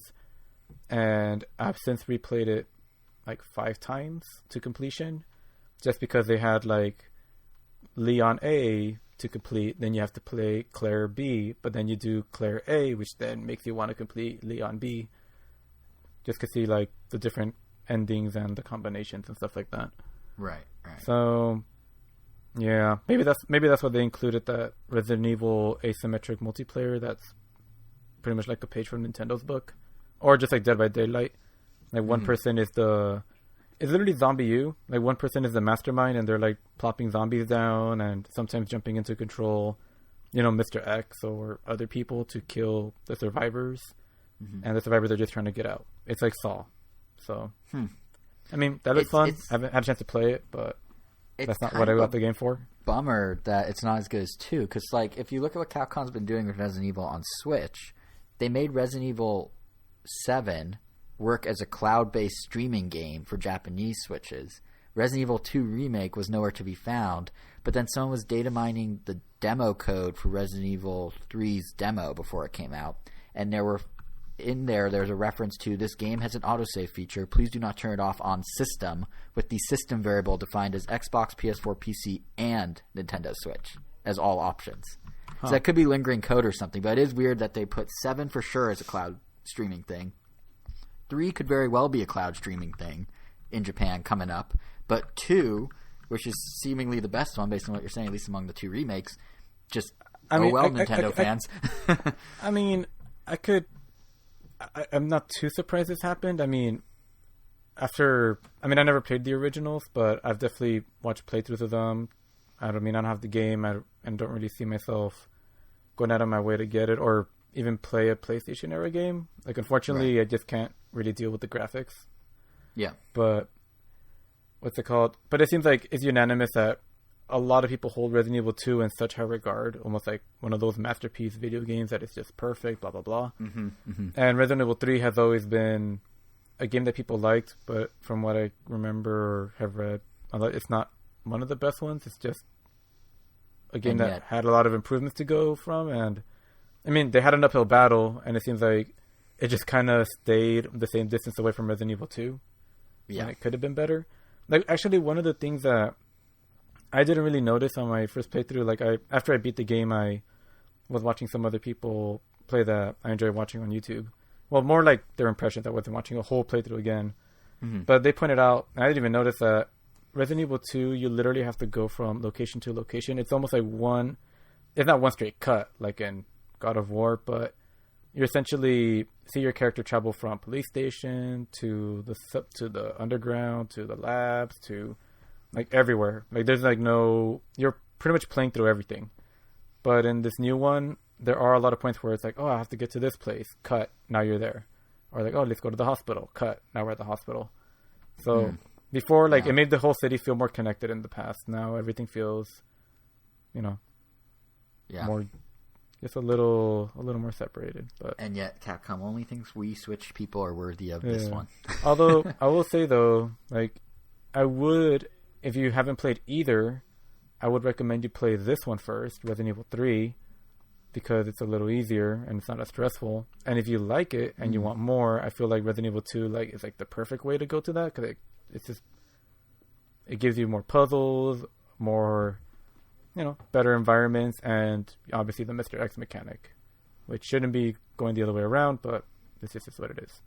Right. Well, at least you can now for people who are jumping in, they have the correct order to play in, which is the backwards order. Just so you don't get disappointed. And you could be like, oh, wow, like, this is a huge improvement. Or you might, you know. Right. But if you can only play one, obviously just play Resident Evil 2. Like, I would still recommend both. Yeah. So, I guess it's now... We've talked about all the titles you've individually been playing, so I guess I want Kevin to play Resident Evil 2 so he could stream it. Ooh, yeah. That'd be kind of cool. See how he could handle Mr. X. Oh, man. That game is constantly on sale. I wouldn't be surprised if I pick it up sooner or later. I'm just playing too many things right now. If you drop off Persona 5 Royal, I could have Resident Evil 2 right there. Cause... Nope. Sounds like he'll be dropping off a chance at coronavirus as well. So. Because I mean, I don't think I'm going to be playing Resident Evil 2 anytime soon, considering how many times I already beat it. But I have it physical, so you don't have to buy it if that's the hurdle. Just on this legal disclaimer there, the Random Nintendo Podcast does not support, endorse, or encourage the interaction of people during these social distancing times. You know, we can just disinfect the game and leave it in a... Yeah, I mean, that's what we did with the podcast, Mike. Yeah, exactly. You left it by your mailbox, and I picked it up. Well, I did see your brother yesterday, and we did make contact. So if I had it, and your brother contracted it for me, there's a good chance that you already have it, Angel. So. Well, he did shower as soon as he came back. Didn't really make contact with him. Oh, after. what? Friendly reminder again: the Random Nintendo Podcast does not endorse, encourage, or support the interaction of people in close quarters at this time. Stay safe. Wash your hands. Are you guys wearing masks when you guys are outside? Gonna start because it's now mandated in our county, all our county in LA County. If you go to any store, you're supposed to. If I walk around my neighborhood, I'm probably not. I have to make one because I don't have any. Away from people. Yeah, so I have a Kirby a Kirby towel I could turn into a mask. That would be... So we went to CVS, me and your brother Angel, yesterday, and I asked him, like, oh, do you not have a mask? He's like, no, why would I need a mask? Or maybe those weren't his exact words, but he was like, oh, I thought that was just like a suggestion. It was, and then it wasn't. Yeah, and I was like, no, I'm pretty sure that it's like mandated now. Yeah, I told them there's a good chance that they're not going to allow you in the CVS, but yeah, they allowed them in. They haven't quite reached that point where they're kicking people out of the store. But I swung by to get Jersey Mike for lunch yesterday, like takeout. Everyone there was wearing masks. All the employees, all the customers, except me, because ours was arriving that day that we ordered. So so now I have it, but I didn't have it at the time. Yeah, I went to Chipotle yesterday during work, and everybody was wearing masks. Yeah, it's so strange. The hot new fashion item of 2020. It is. Right? It is definitely a fashion item. People are accessorizing. We're ahead of the curve. Japan and South Korea. Japan and South Korea were definitely ahead of the fashion curve. Yeah. But weird times. Masks and stuff like that. It's very weird times. A friendly reminder, though, for everyone to stay safe and be smart about what they do and who they interact with and what they put on their face. Anyway. And who you put on your face. Oh. Sure. Anyway. Jason nervous laugh. The Cookie I've Mama actually... game. Time to put the explicit tag on this episode. Nope. Anyway, now that you guys have talked about, I guess, the individual games you've been playing, I'm going to just immediately pivot away from this conversation and talk about the one I've been playing. I want to talk about Nintendo's quirky new physics puzzler, Good Job. Or... really, awesome. It's not Nintendo. Nintendo didn't make it? It was made by Paladin Studios, and they're taking credit for something they didn't do. No, they published it and supported it. So, what they did with the Stretchers, which was another developer. Nintendo basically gave a leg up and guidance on what looks to be an original idea by someone else, and kind of also like the Stretchers, it's resulted in a pretty zany, fun, wonky little game. So in terms of gameplay, I think the closest compatriot of Good Job is probably Untitled Goose Game. Actually, they both share the same rough idea of you're going space by space, needing to solve environmental puzzles using objects around you. Goose Game did this in a very Mario 64 sort of way. They had a checklist of objectives you go through, and then you sort of the levels were kind of blended together. So like you did the checklist, and you'd walk to the next level, and there'd be something else. Good Job does this a little differently. You have one level at a time, very isolated individual levels. They're all represented by different rooms on different floors of an office building. You only have one core objective per level, be it dragging like an Ethernet cable across an office to get the Wi-Fi working, or rolling a projector to a new room, or controlling a crane that needs to move around freight boxes, like that sort of thing. Each floor of the office, they have different themes. So there's like the first floor is like the finance, second floor is delivery and freight and that sort of thing. And the goal here is ultimately you want to work your way up to the top floor of the office building, where your dad, the CEO, is waiting for you, I guess, because he's the one that gave you the initial office assistant job at the company. You're his son. But how you choose to go about doing this, nepotism. Making your way up the building. What was that? Good old nepotism. Oh, yeah. Gotta love it. But how you choose to do it is entirely up to you. And I don't mean that like how you go up the building's up to you. I mean like what you do in each level is up to you, because there is only the single objective. But like with Untitled Goose Game, there's not necessarily a right or wrong way to achieve the goal. So in the early level with a projector, where you have to wheel it into another room, you can either like carefully roll it across the office, unplugging and plugging various power cords as you go to open doors and that sort of thing. Or you can just use the cords as slingshots and bust the projector through glass walls and kind of break your way across the office. A more elaborate example that I actually thought that was really kind of fun was on the second floor, you're dealing with these big freight boxes. And there's a level where you can either do a super elaborate puzzle involving moving a piece of freight to an upper floor with a forklift, and then coming around the other side through a door as an individual, taking a second forklift and moving it again, and then moving some additional freight to build a bridge across a gap that you can then drive a forklift over. Or you can do what I did, and I just drove the forklift full speed through the wall, broke the wall, took the forklift, put the other forklift on the forklift, and that forklift carrying the box just bridged the gap for me. I just drove across the gap with a double forklift, like, tower. So, like, you can really do it however you want. Like, the game rates you basically on 3 different criteria, which is the time it takes you to do it, the items you destroyed, and the monetary damage of what you destroyed. And then it gives you a final score. But because there's that kind of 3-way split, it doesn't necessarily mean you have to keep objects pristine. Like a very fast time can balance out or even exceed the amount of damage you've done in terms of your overall grade. And that makes the game not just like an environmental puzzle box room situation, but like a kind of wacky sandbox at the same time. And this is especially true because I have yet to encounter anything in a level that's not interactive. Literally everything can be moved, picked up, touched, dragged, whatever. If you see it, you can grab it, use it, break it. So that means you can take like a fire extinguisher from one room and use it to break up some office workers blocking a door in another, or you can just shove people into seats if you want to just grab a seat and get people out of the way that way, or you can like turn a shelf into a battering ram. Like really, kind of like with Goose Game, it has a very sandbox feel where you just try different things and see what works. But where it notably differs, at least to me, from Goose Game, is the physics themselves. Like Goose Game follows the kind of Nintendo principle of creating levels that feel like a kind of, I think they call it like a planned garden or like a finely curated. So basically the idea of like the levels curated in a way that you're encouraged to explore, but there's specific end goals of doing this will get you this, doing this will get you that. Think of like Mario 64 or any Mario game really, Mario Odyssey. How, yeah, there's like maybe moons scattered about, but those moons are in set places, and Nintendo's like, you will find this here if you do a thing. In Good Job, and Goose Game follows that logic as well, but in Good Job, it's complete chaos. It's just wacky physics. It's kind of more like Gang Beasts or Humans Fall Flat or that sort of thing. So yes, you can interact with everything, and yeah, they kind of stick to some expected behaviors, but the chain reactions, the way in which they fly around, the way in which things affect other things, all of that's a bit more random and chaotic. So you aren't going to get the exact same pixel by pixel, move by move result or experience every 2 times you play it. Or, every time you play it in a row or whatever.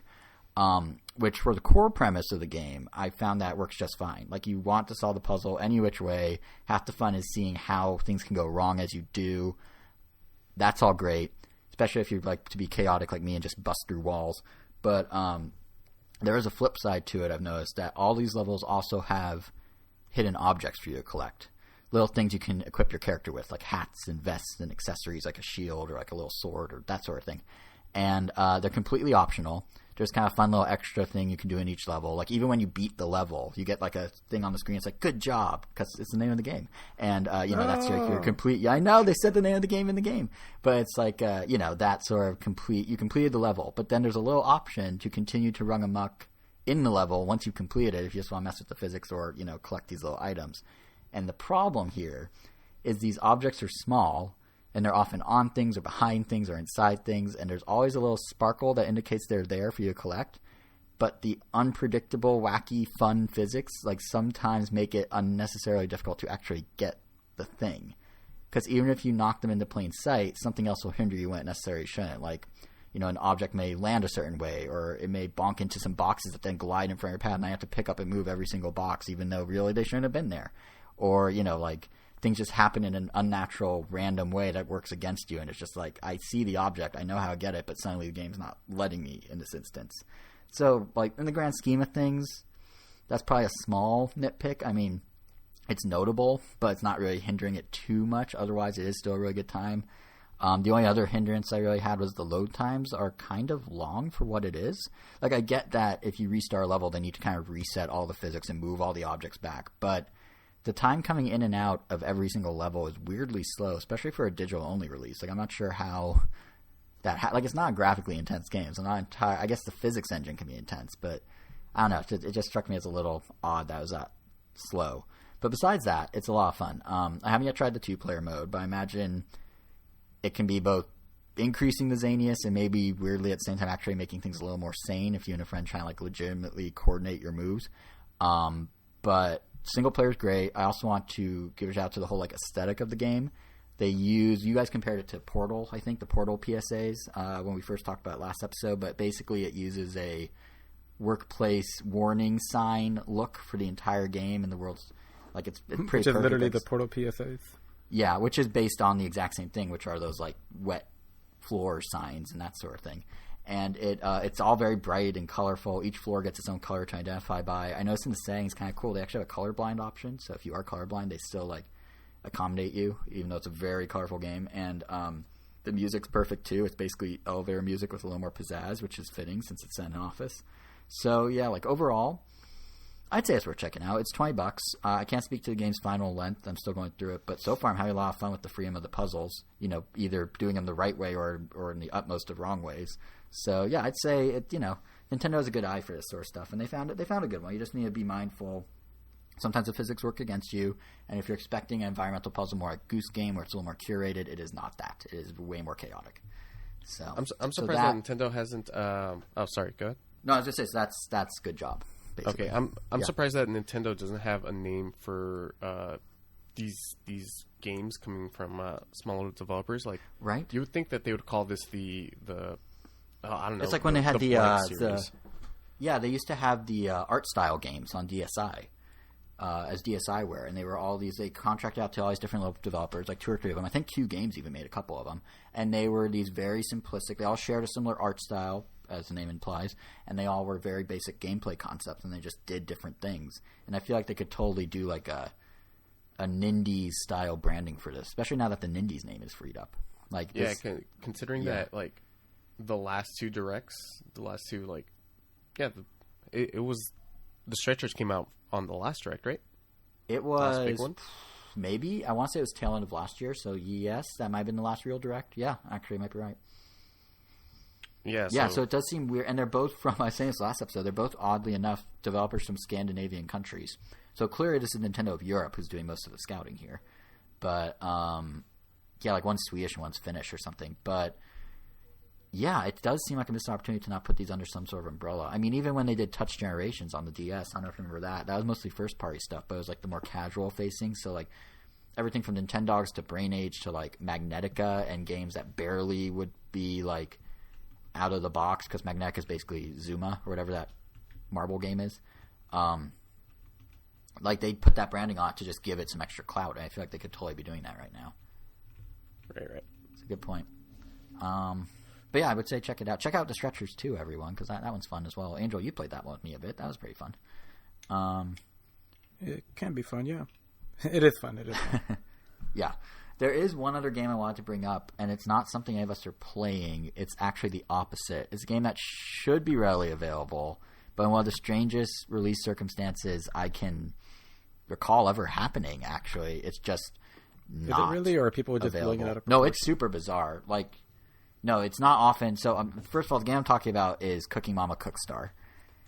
I don't know how much you guys have been following this saga, because it is legitimately weird. So sounds like not much. So to catch, I haven't heard anything. I've only heard that there is drama. Yeah, so let me catch you up with it. You guys may remember, if you go back to August of last year, there was a company called Planet Digital Partners, I think, or something like that, who announced Planet Entertainment, isn't it? Something like that. So Planet Digital Partners owns Planet Entertainment, and they are both owned by Koch Media, who owns a chunk of Deep Silver or something like that, who's owned by now THQ Nordic or something. It's many levels. It's quite the onion of ownerships here. But they announced a new Cooking Mama game for Switch. They said it would be we definitely talked about this. They said it would be the world's first video game to use blockchain technology. Which, when they said that at the time, made no sense. As anyone who regularly listens to our show may recall, we collectively sort of melted down trying to figure out what that meant. I actually went back and listened to our segment. It's in episode 2 or 9 for anyone who's interested. And at one point, I literally started giggling uncontrollably about it. I'm not quite sure why. So, it's a weird... The blockchain thing makes zero sense. It makes even less sense in Cooking Mama. They're saying it's for DRM or something, or, privacy, or being able to, have unique game experiences, something like that. Anyway, that sort of sets the tone for everything else that's about to happen. Because you have a game, Cooking Mama of all games, that has blockchain tech for no rhyme or reason. And then the game was, quote-unquote, released on March 26th, which is it proceeded to, basically, it was on the eShop for 4 hours, maybe 3, and it was inexplicably pulled. Meanwhile, no retailers have it available currently.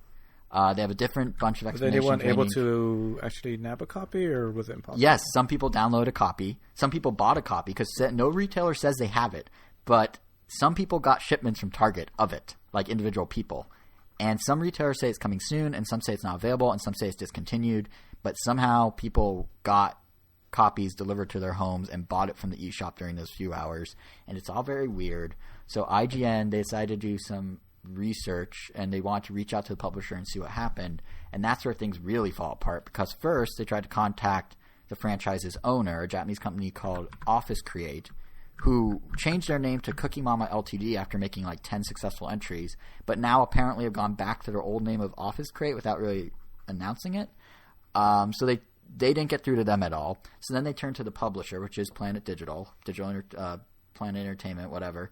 And it gets even weirder, because this is a company that, according to IGN, claims to have been founded by a, quote, all-star team of video game industry leaders, including the founder of Take-Two / Grand Theft Auto, and the former CEO of Guitar Hero.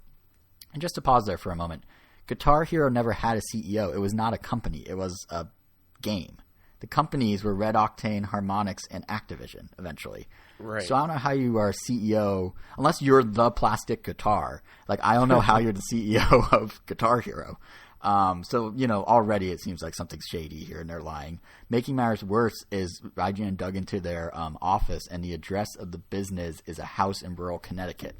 So, do all these founders and their office staff just live in a Big Brother house, or an episode of Real World? What are they doing in a house? It doesn't make any sense. And that's kind of where IGN left it. They couldn't find who was responsible for the game, why its release is all screwed up, who ran Cooking Mama's Twitter account if nobody was taking credit for any of it. Literally, the physical box that people received has no publisher on it and no developer listed at all, which led to all sorts of conspiracy theories, of course, because here's a company that's we're going to put blockchain in your Cooking Mama, and then Cooking Mama vanished as soon as dirty for some reason. Right? And then Cooking Mama vanished as soon as it came out. So what if the game was pulled by Nintendo because it was actually mining cryptocurrencies on your Switch? Could it brick your Switch? Could it overheat? Would it literally burst your system into flames? No one really knew what was going on. And again, to be clear, we're talking about a Cooking Mama game, the most innocent game in the world, probably. And it was trending nationwide on Twitter last weekend because people thought Cooking Mama may be mining crypto on Switches and could destroy their system. Cooking Mama. Just so we're clear. Cooking Mama. What? So you're thinking this is the end of the Cooking Mama franchise? Well, no, let's fast forward. There's another layer to this. I don't think it's the end, because here comes the other layer. Another site called Screen Rant did some further digging, and I don't know why Screen Rant was doing it. It's their movie site, but they found they rent a developer on the screen. Video games. I guess so. That's fair. But they found a developer who I guess works at a studio called One Play Productions. And I guess One Play Productions, who normally does edutainment, made this game. And he anonymously told Screen Rant, And I assume he only did this anonymously because he didn't want like the Cookie Mama Gestapo to like come after him or something. But he anonymously said that the issue stemmed from Office Create, the series IP holders. Even though they're not the developers, they own the property, and they basically told Planet Digital not to release the game. It wasn't good enough. And then Planet Digital was like, nah, we're good, and released it anyway. So then Office Create used their Nintendo contacts, because they've obviously been buddies with Nintendo forever. Cookie Mama was huge on DS. They used their Nintendo contacts, said the game pulled against Planet Digital's wishes from the eShop, and then they used their copyright claims on the IP to block all advertising plans online, including a series of YouTube commercials they were going to run. Damn. They also, so it's super bizarre. They also confirmed that there was never actual blockchain integration in the game whatsoever. Apparently, the head of Planet Digital, Mr. CEO of Guitar Hero, the plastic guitar, he essentially was throwing around buzzwords he thought would sell the game with zero understanding of what he was saying. So he's just like, oh yeah, blockchain and DRM and customization and hashes, hash passwords. Yes, those are all things we have. And to back all this, a Switch modder has dug through the code, confirmed that yes, there is no blockchain anything in the game. So that kind of legitimizes this anonymous source who doesn't want to be named for fear of Cookie Mama killing him or something. So that's where it sort of was. And now the saga continues because the game is pulled from all shelves. The game is pulled from the eShop. But if you go to the Cookie Mama Cookstar website, Planet Digital is selling physical copies directly for $40. Interesting. And, on some level, I'm kind of tempted to buy it. It's a piece of video game history. It is. I've never played a Cookie Mama before. It is a piece of gaming history. Even if the game sucks, like as a collector as I am, this seems like it's kind of rare. I mean, part of me is worried that if this could go like what happens with Amiibo, like I bought a bunch of hard-to-find Amiibos early on. Amiibo, single and plural, sorry, Nintendo. And, I found them through pure luck. Like I remember when the Wii Fit trainer was super rare, there's one just on the floor of a Target in an aisle I was walking down. I'm like, oh, I guess I'm buying that now. And then, of course, Nintendo reprinted them in bountiful supplies. And, in fact, it seems like Cookie Mama may go that way because they just pushed a game update to it this week for those who did have a copy. So someone's still developing for it, which means they're probably trying to fix it up and get it out to a wide release. But at the same time, like, it's right here at shop.cookiemamakookstar.com. I have the page up. I have the buy with Apple Pay button right here. I just need to scan my face. Like, should I do it? Yeah, should I buy this? Should I just do it right now, like on the thing? Live. Okay, fine. Everyone can partake in this moment. It's going to ship to my house. It's going to be $40. $44.99 after tax. Okay. Can I see the picture? I'm slightly disappointed that I'm supporting this company that's not treating the IP how the people envisioned, but it's processing. It's processing. It's still processing. I would love if the payment thing did. Oh, it worked. Okay. Yeah, my order is confirmed. I'm getting Cookie. I can't believe I actually just did that. Awesome. I'm getting Cookie Mama for $44.99, and we'll see how good or bad this game is, and we'll see if it blows up my Switch. And I'll have an update hopefully next episode. Perfect. But I can't believe I just actually bought that. Actually, it doesn't even say when it's going to ship. It just says it will ship immediately on the page, but I have no shipping track order. All right, hang on. I have to get an app just to track the order? That's silly. Well, that's not shady at all. Mm-mm. But at least Apple Pay anonymizes the payments, so they'll never know exactly who I am. Wow, that was a first. Buying a game live on air. And a crazy one at that. But anyway, the point is, that's bonkers. Like, I've never heard of it. Like, games have had issues, but not that. Like, no one wants to take credit for the game. It's so weird. So, that's one that I guess I'll talk about next time. But, yeah, the Cookie Mama craziness, it kind of, and how it bucks, like, I guess every conventional line of thought about how a game should be released. It kind of is the embodiment of, like, where the industry as a whole is right now. Because, like, obviously coronavirus is a much more serious issue, and one I'm glad, like, collectively it seems like we have, as a society, started to flatten the curve on some level in some places, so that's good. But, like, the ripple effect of coronavirus in things that seem totally unrelated, like, the video game world is really wonky right now. Like, the standard news cycle is totally out of whack. I mean, the prime example of this is one that I'm pretty sure you guys have some thoughts on, which is how there's a new PS5 controller. It's called the DualSense. Sony could have done a big blowout. They could have announced it in some crazy way. I mean, Xbox, we talked about the Series X when it was announced at the Game Awards, and, now this is Sony's turn. And they're like, here's our Stormtrooper of a controller, and here's a paragraph about it on a blog post. And that was it. So what do you guys think of it, the new PS5 DualSense? Well, I don't know how you blow up the announcement of a controller. Really, you pair it with games, or you pair it with footage of what the new functionality does. Case in point, the Wii Remote that didn't have games, but Nintendo did a 3-minute sizzle reel. What did you say? This is they're making a bigger deal out of it because like when the Switch came out, like I mean there was a Pro Controller there, but I mean it was just part of the video. They didn't even really acknowledge it. Is that what you're saying? But the main controller was the focus. Or of the have video, this and the video? Is that what you're? That's what I'm saying. This would have been part of something bigger, but instead they're just like, here's a controller, and then they didn't even do anything. They're just like, here's a blog post. Like it's weird. Like Nintendo when they did the Wii had like the whole sizzle reel. When Xbox announced like the Series X, they had the controller and the console together with games. And Sony's just like, we're going to do an hour-long architecture talk on YouTube, and then we're going to give you a blog post with a controller. And what games? Well, good question. What's the system look like? Good question. And I'm not saying it's the wrong approach. I'm just saying it's definitely not the traditional way a game, anything is revealed. But in light of the current times, they're just kind of like, yeah, we just throw it out there. Well. And it worked. It was super all over the place. They got more attention than Xbox got. Like, they had an Inside Xbox presentation the same day. And Sony is on track for the PS5 controller to be the most liked game image on Instagram ever. And all I had to do was hit publish on WordPress. So it did work. It's just kind of a different strategy. But what do you think of the actual controller? Like the new features and stuff? Any thoughts? Because you guys play PlayStation. Angel, you actually should probably disclaim you sort of work for Sony. So these are your views. But I think initially I was like, this looks weird. But I think the more I looked at it, the more I started to like it. I mean, for better or worse, it's just getting more in line with, I guess, what is now a more traditional shape for a controller. It seems like they're all kind of getting that shape, but some more so than others. I guess ever since Xbox 360 did it.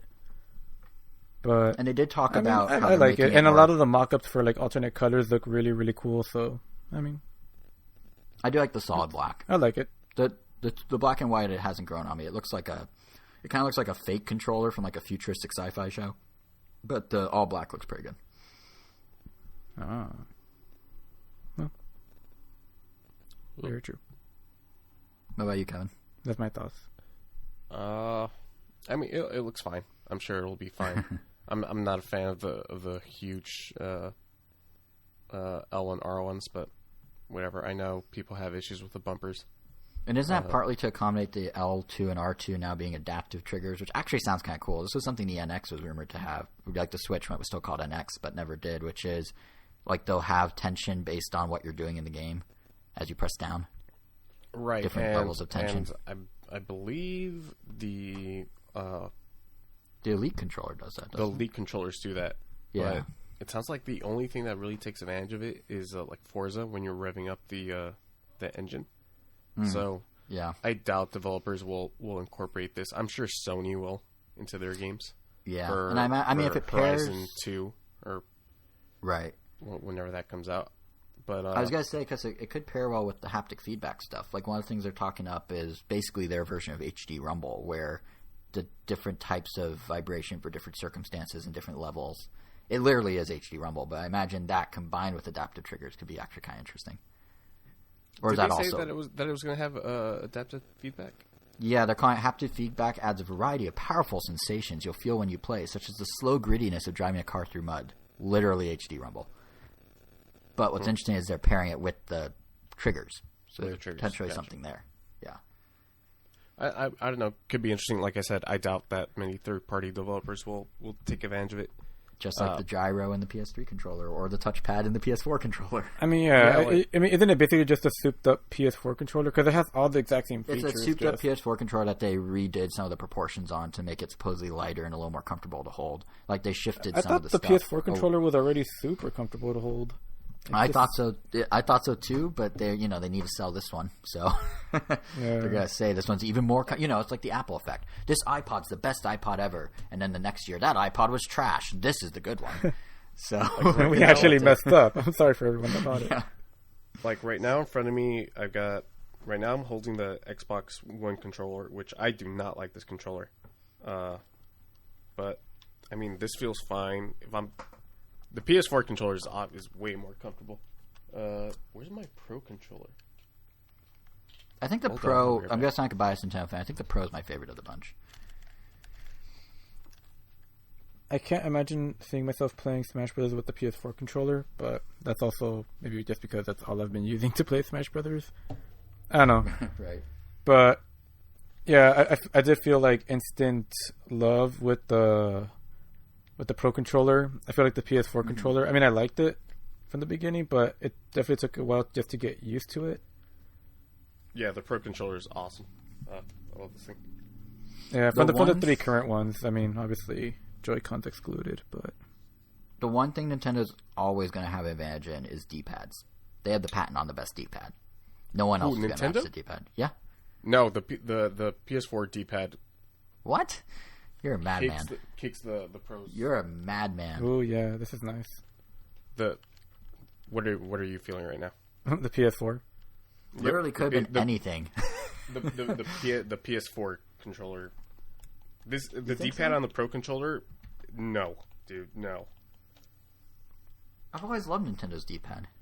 I'm not saying it's a bad. I mean, D-pad. there's nothing saying you can't love it. You just. I know. I mean, you've also never really had PlayStation consoles to really like get used to. Yeah, man. I guess the PS4. But isn't the PS4 D-pad not even a real D-pad? Doesn't it like? Well, yeah, it's 4 buttons, so. It's like the Joy-Con in that regard. No, but they're all connected under the shell. Oh yeah. They're not buttons. Yeah. Well, agree to disagree. But I will give Sony credit. The Xbox One D-pad is. Let's not even talk about. No. The Xbox has never had good D-pads. No. But and while I may disagree on the D-pad thing, I will give Sony credit that like a couple of the other things they're doing with the controller are kind of cool. Like the fact that it will have a built-in mic if you want to play without headphones. Like that's kind of nice. I get that. I'd say 50-50. I use headphones versus speakerphone when playing Switch online. And I kind of like the create button idea. They're not really saying what it is, but they're saying it's more than just photos and videos. So I'm thinking it might mean all the sorts of stuff that games do. Like we see maybe Nintendo do filters. Suite? Yeah, exactly. Like we see filters in Animal Crossing and Mario Odyssey. But if Sony did that as a system level Sony does that set too tools, in a lot of their cool. own games, because I know like God of War lets you like there's a picture mode also, and it also lets you like apply like filters and pretty much the same ones that the Nintendo ones had, but definitely think Nintendo started that first. I'm not sure. All their first party releases have had this really in-depth photo mode. They got now it's going to be a system level thing. Yeah. I hope. Which, like I said, if it's a system level thing, I don't see many third-party developers supporting it. But well, hopefully, if it's a system level thing, they don't need to support it. It's kind of like how most Switch games work with the share button. All we'll do is layer filters and stuff on top, should you wish to. Yeah, I guess they could go that route. Yeah, I would imagine they do that. I mean, like the adaptive triggers, the haptic, that for sure developers would need to integrate. But like filters, meh, that's easy enough for somebody to just blanket. Sure. But yeah, it's an interesting controller. But I do think the more interesting thing to me is, like I was sort of saying, the way it was announced without anything attached to it. Like companies usually have a bigger blowout of some sort, and I was making the point that Sony did fine without doing that. Like they completely usurped inside Xbox that day, and like it was a couple photographs in a blog post. Microsoft had a 30-minute video presentation and got completely slaughtered by a blog post with 3 photos. And I can't help but wonder if, as other companies look at this in the current situation we're in, Nintendo included, like I wonder if they see it and realize, oh, right now we only need to do bare minimum in terms of getting people's attention. Like everyone's so hungry for anything exciting while stuck at home that there's no real need to go big or even go medium or either go small. They could just like go anything and they'll get attention. Like they could just publish a photo of a controller and it's the hottest thing on the internet on a Tuesday. And I suspect in part that's why the ESA just announced this past week they are no longer going to be doing any sort of digital version of E3 in June anymore. So as you may recall, when E3 was canceled a month ago, yes, what felt like a decade was only 4 weeks. But as you may recall from a month ago, they said that they and exhibitors were going to try and line up. That was a year ago. What? No, I know. But yeah, keep going. But I just didn't catch what you said. You cut out a little. No, it really did feel like that was like a year ago. Like those and jokes. Of course, you cut out in the same spot 2 times. Anyway, I'll keep going. Well, the audience heard me, so that's all that. The audience heard, and I'm just like, what? But yeah, what's happening is they're no longer. They were saying they're going to do a week of like stuff with exhibitors online. Now, all they're promising to do is help, quote, promote and showcase individual company announcements, which I'm pretty sure just translates to, yeah, we're going to retweet them from our Twitter account. And that's it. So the first question is, does this even bother anyone? Like, do we miss even the virtual spectacle? Or, like, are we just glad there's any sort of news coming through? How you guys feel knowing that, like, they're not even going to try and recreate anything, like, as an experience for E3? It's just going to be, like, as people trickle stuff out. Well, I honestly don't mind. Okay. I mean, yeah, it's one of those things, like, cool if it's there. If not, life goes on. No skin off my... No harm, no foul. What were you guys saying, Yeah. Kevin? Sounded like you were trying to say something. I mean, their physical outputs have been bad the last couple of years, so Yeah, true. their digital outputs. I mean, Jeff Keighley went from the VGAs to VGX, and we all remember how much of a disaster that was. Yeah, that's a good example. But yeah, I think for me at least, like as I've said on the show many times, this is like the Super Bowl of gaming. I love E3, but so I am bummed that the online equivalent is gone. But I do get why even that doesn't work, because of the other reason I don't think we're seeing E3 anymore, and the other reason stuff is kind of breaking apart, and that is delays. Like, we're reaching a point where nobody can actually lock down when anything will be released anymore. I mean, really, we can look again to Sony as a trendsetter here. Like, they're the first ones that backed out of GDC. They were the ones that did the PS5 controller with a blog post, and it went over great. They made the most dramatic delays in their movie lineup. Everything was pushed to 2021 while everyone else was like, well, maybe in the fall we can do something. And now they have delayed drastically two of their big high-profile games. Well, one significantly more than the other that were coming in May. Last of Us Part 2 and Iron Man VR. Both were due next month. Not Iron Man VR. I know. Both were delayed indefinitely. Hey man, that game has had some really solid impressions. Yeah, it actually sounds really like legit. It was sincere. We actually have a way to play it, so I was actually looking forward to like an actual VR game that's actually being like. Well, you're gonna have to be looking forward to it indefinitely. They didn't just push back the games; they don't even know when they're gonna release the games.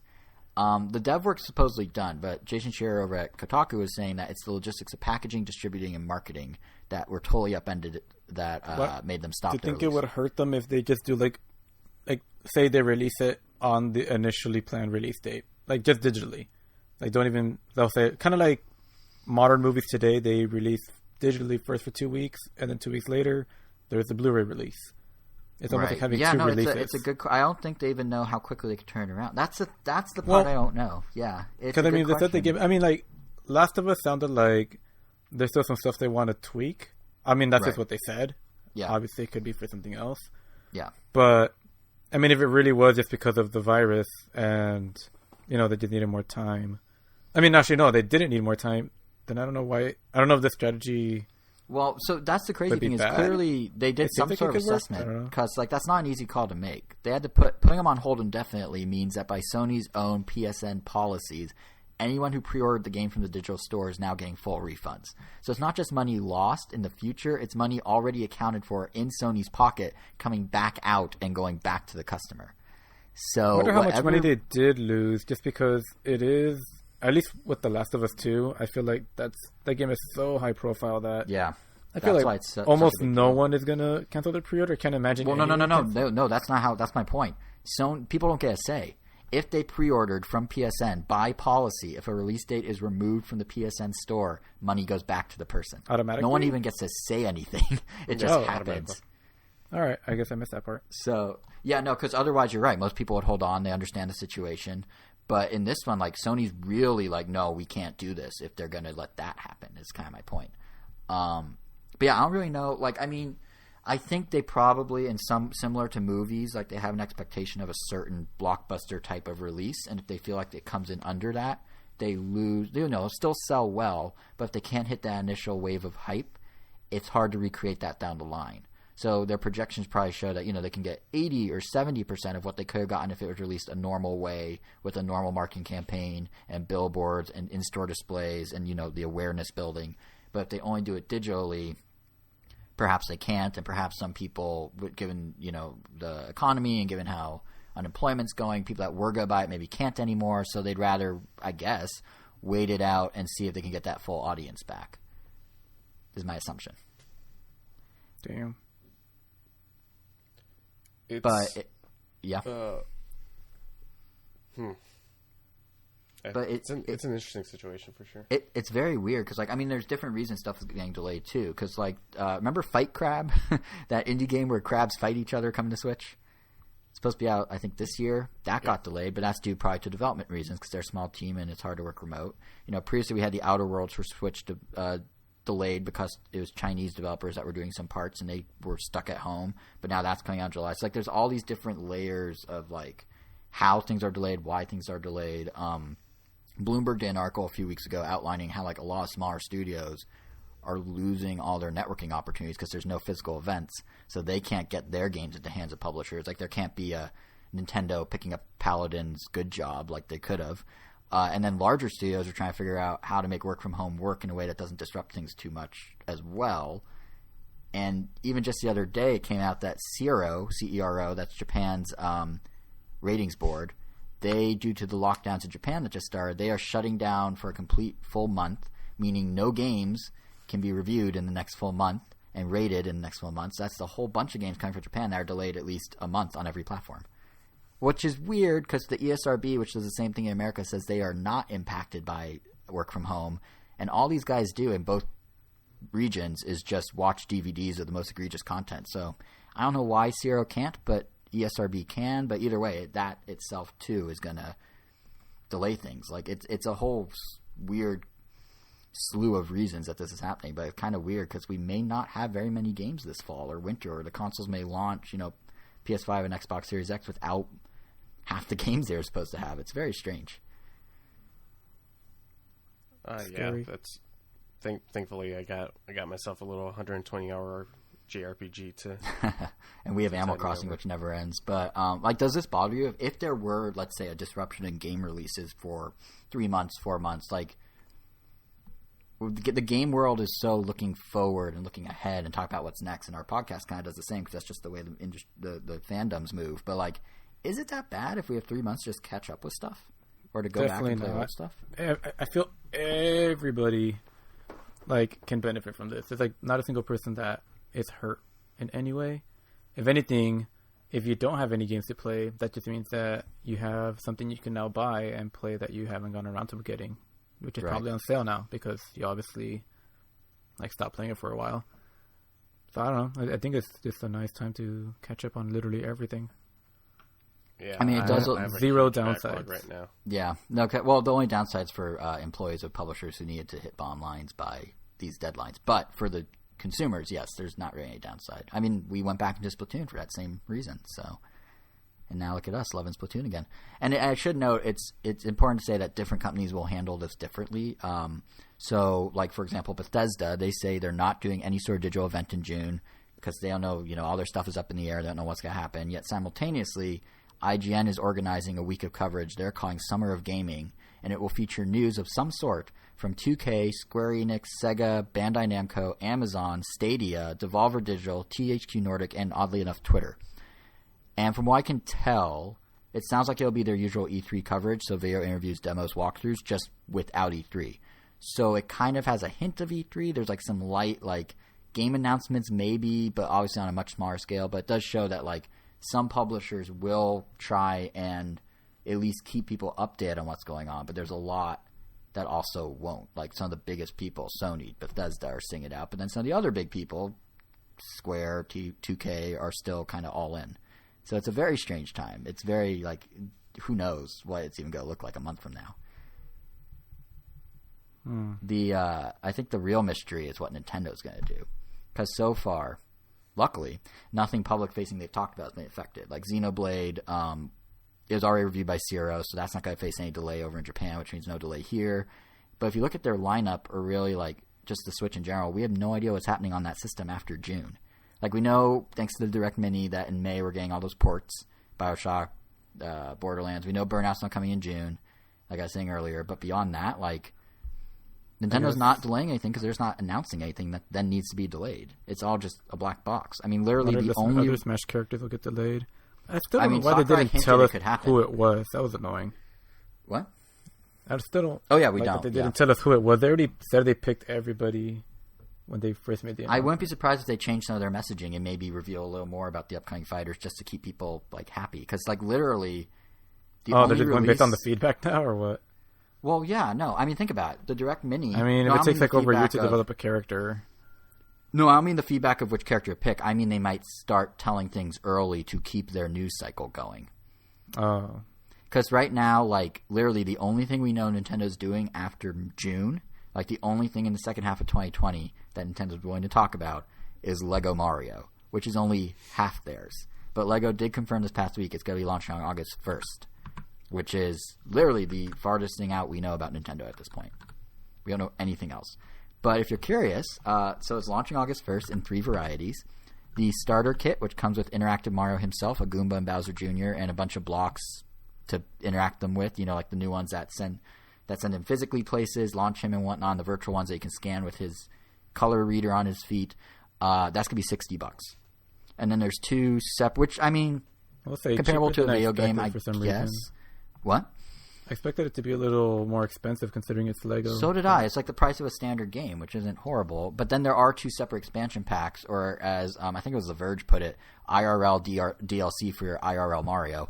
And these are where the pricing starts getting a little weird. So for $30, reasonable price, you could argue, you get Piranha Plant Power Slide expansion, which includes 2 Piranha Plants, a Koopa Troopa, and some new gameplay elements in the form of blocks. And then here's the kicker. For $100... is the Bowser's Castle Boss Battle expansion, which includes Bowser as well as his castle. Makes sense. If you pre-order any of these from the Lego Online Store, you will get a free mini expansion that's Monty Mole and a Super Mushroom for free. So the one I'm mostly wondering about, because like you're right, the $60 doesn't seem that bad for the starter. I thought it'd be higher, especially when you think about you're getting the LED Mario, who it turns out now he has screens and stuff on his body, but interfaces with via Bluetooth with an app for your phone, a Lego Mario app that'll let you track your scores as you do different level designs. So actually go back and see how you performed on each level, as well as they claim providing instructions digitally, so kind of like how Labo lets you spin around a diagram to build Labo. You'll be able to do that with the Lego sets. And here's one that's interesting, a safe forum to share ideas with friends, which to me sounds like they might have some sort of custom level diagram sharing system, which if that's the case is actually pretty awesome in and of itself, but I don't really know what that means. But either way, all that for $60. That's pretty good. The one I don't get is Bowser for $100. Because, it's a smaller set physically than the starter set. And as far as I'm aware, there's no technical wizardry there. Like, maybe Bowser has his own LEDs. Like, I don't really know. But that seems up there, doesn't it? Which one? The Bowser? The Bowser. Well, the castle does... I mean, I guess that seems more normal Lego pricey, I guess. But not... which means I'm not really happy with the price, I guess. Right. So would you spend $100? I mean, you're the Bowser fan of the group here. Are you No, spend because I would just want to get just Bowser. I don't think they're going to sell them that way. Well, then I guess I'm not getting it then. Pretty much it. I don't really care enough about... Well, are you planning on just getting the base Mario, the Lego Mario set? Oh, none of it. Oh, okay. Yeah, I wasn't planning on getting any of it. Like, if I were to get something, it would be just the Bowser. I already have too many... There's no fiscal or reasonable reason in any other way. Like, both fiscal, collecting-wise, space-wise. Like, getting it is just a bad decision in every form of that. Like, I have no use for such it. Extreme wording. It's like, if I get that, it's like, I might as well just get this other Godzilla figure that I want more. Like, there's, like, justifications to get literally anything else. But yeah, I could barely justify it myself. If they sold the LED, much like your Bowser, if they sold the LED Mario by himself, just as a weird little thing, like a tchotchke, I would get it just to say, like, oh, look, I have the little Lego Mario. But I don't want the set. I'm not going to build the set. I'm not going to build the expansions. Like, I just don't. It's definitely a more kid-friendly Lego than many. Doesn't mean it's kids only, but, like, it's not like I have a Wall-E that you gifted me, Angel, that I built. I think it was you. Yeah, it was you. And that was super cool build, and it was very elaborate. But this one's, like, somewhere between Lego and Duplo. So, like, yeah, because, I mean, if they actually made a Bowser's Castle set that was an actual Lego, like, none of this interactive stuff, which is cool in its own right. But if they just gave us, like they did with the Disney Castle, the Simpsons house, but Bowser's Castle, then I would probably get that. And that feels like, oh, I can actually justify the $100 for, which is probably what it would cost, because that's the typical price for these things. But right, yeah, well, but something like this, that's half and half. No, are you gonna buy it, Kevin? I have no space for it. Yeah, that's the other thing is I don't have physical space I can think of. I mean, I literally, the desk I'm sitting at right now to do this podcast, you know where I put my Labo piano after I built it? Under this desk. It's still sitting down there. It's just there by my feet. Like, I don't know where I put it.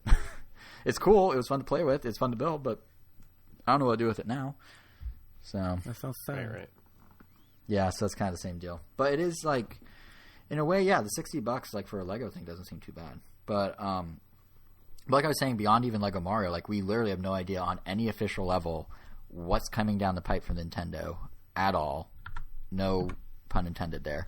But the thing is, like, fandoms get antsy. If Nintendo isn't going to provide information, fans will find other means of information. And if those who cover Nintendo start leaning on sources of information that aren't Nintendo because they need clicks, that means we're going to start seeing huge rumors come out. And then the whole news cycle is going to get out of Nintendo's hands. It's going to be, you know, things getting leaked, surprises that would have been cool maybe being presented too soon. Case in point, the day after our last episode dropped, it was revealed that later this year, courtesy of leaks, Nintendo will be releasing what's internally being dubbed Super Mario All-Stars 2. Wait, so is this a leak or is it a rumor? This is, it's a leak in the sense of it's not confirmed, but it's reported by 4 or 5 different sites, including... Oh, yeah, that's right. Like, I mean, when I mean reliable. leak, it's like, it's essentially, all it needs is, like, the official announcement, because it's pretty much no way it's this fake. is a leak. This is a leak. So some stuff is not clear yet. That's why it's not 100% locked in. But the leak is Nintendo's making what's internally being dubbed Mario All-Stars 2. It's going to be a new Mario compilation for the 35th anniversary this year, but focus on 3D games. So that means Mario 64, Mario Sunshine, Mario Galaxy 1, and maybe 2. The rumor's not clear. The leak's not clear. And some capacity of a remaster of Mario 3D World, whether it's part of the collection or realistically a deluxe edition like New Super Mario Bros. U was. The main conflict is whether how Mario World will be released, 3D World will be released, and whether the compilation will include Galaxy 1 and 2 or just Galaxy 1. But it sounds like it's just Galaxy. Probably. So first and foremost, though, is the fact that the news came out like this.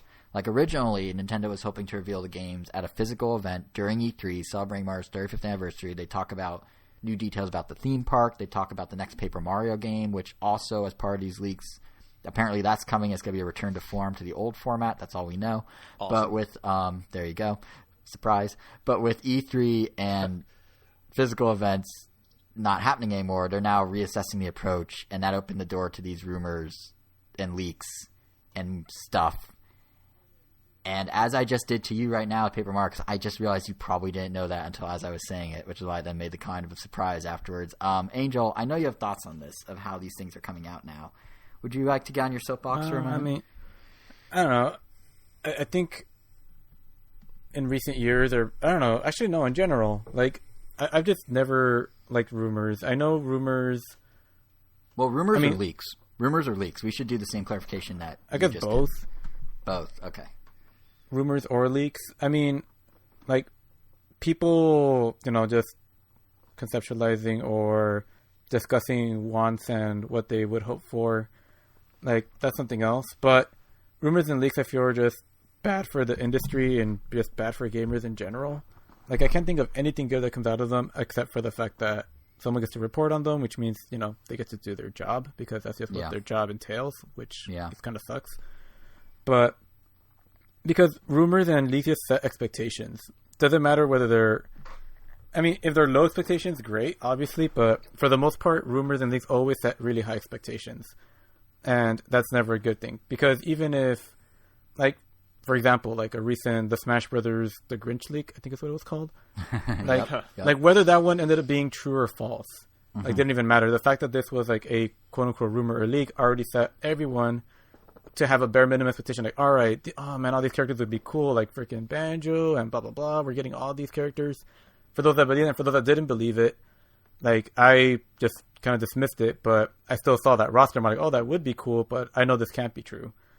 And sure enough, when we got the final direct where they announced the rest of the characters, and first they're like, oh, here's Ken. Like, oh my god, it's just like in the leak.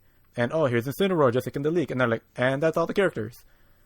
So right. So even if like I knew it was fake, it was still kind of disappointing. Now I'm just like, oh man, now it feels like there should have been more characters announced. I don't even care if there were the ones in that leak.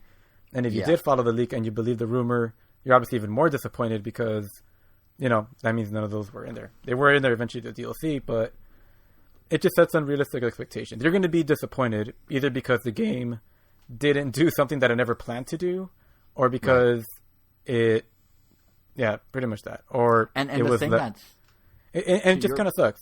And it also just like spoils surprises too, because now it's like Banjo wasn't part of it, but I mean, I'll use Banjo even though like the example doesn't really work, at least in my case.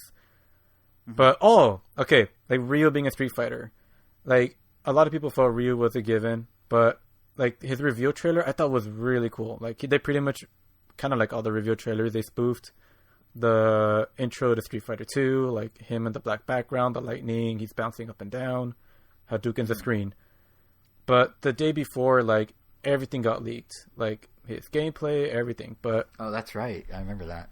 So because of that, like even if I didn't watch any of the videos, but it was just spread around so hard that it was impossible to not even just see a tweet referencing the fact that he was in there, even if I didn't actually see what he looked like. So when he was actually revealed, it was just kind of like, oh yeah, there it is. And that's just like one of like the worst feelings for me, just because just getting that, I guess it's just a formality at that point. It doesn't really feel like an announcement. It's like, all right, we know it's there. Just tell us already. It's already been spoiled.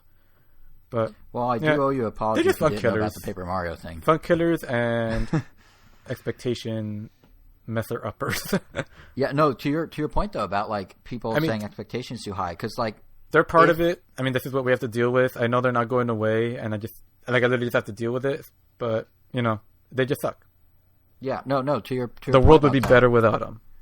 To your point about that, I'm done. The fact that okay, yeah, the fact that we do know Mario 64, Mario Galaxy, Mario Sunshine are in there for sure means all these questions and conversations are coming up around. Like Mario 64, for example. Do they tweak it at all? Is it the exact same look as the old game? Is it slightly modernized? Because how you HDify that without looking janky? People are going to be disappointed that they didn't mess with it. You're going to be disappointed that do they add the DS remakes, extra playable characters? Do they not? It's a lose-lose. It's all lose-lose. And even silly ones like just the other day with Mario 64, someone was digging through the code or something and found that the smoke effect in the game, when Mario's on fire, is actually glitched out, and what that texture is supposed to be a lot smoother than it is.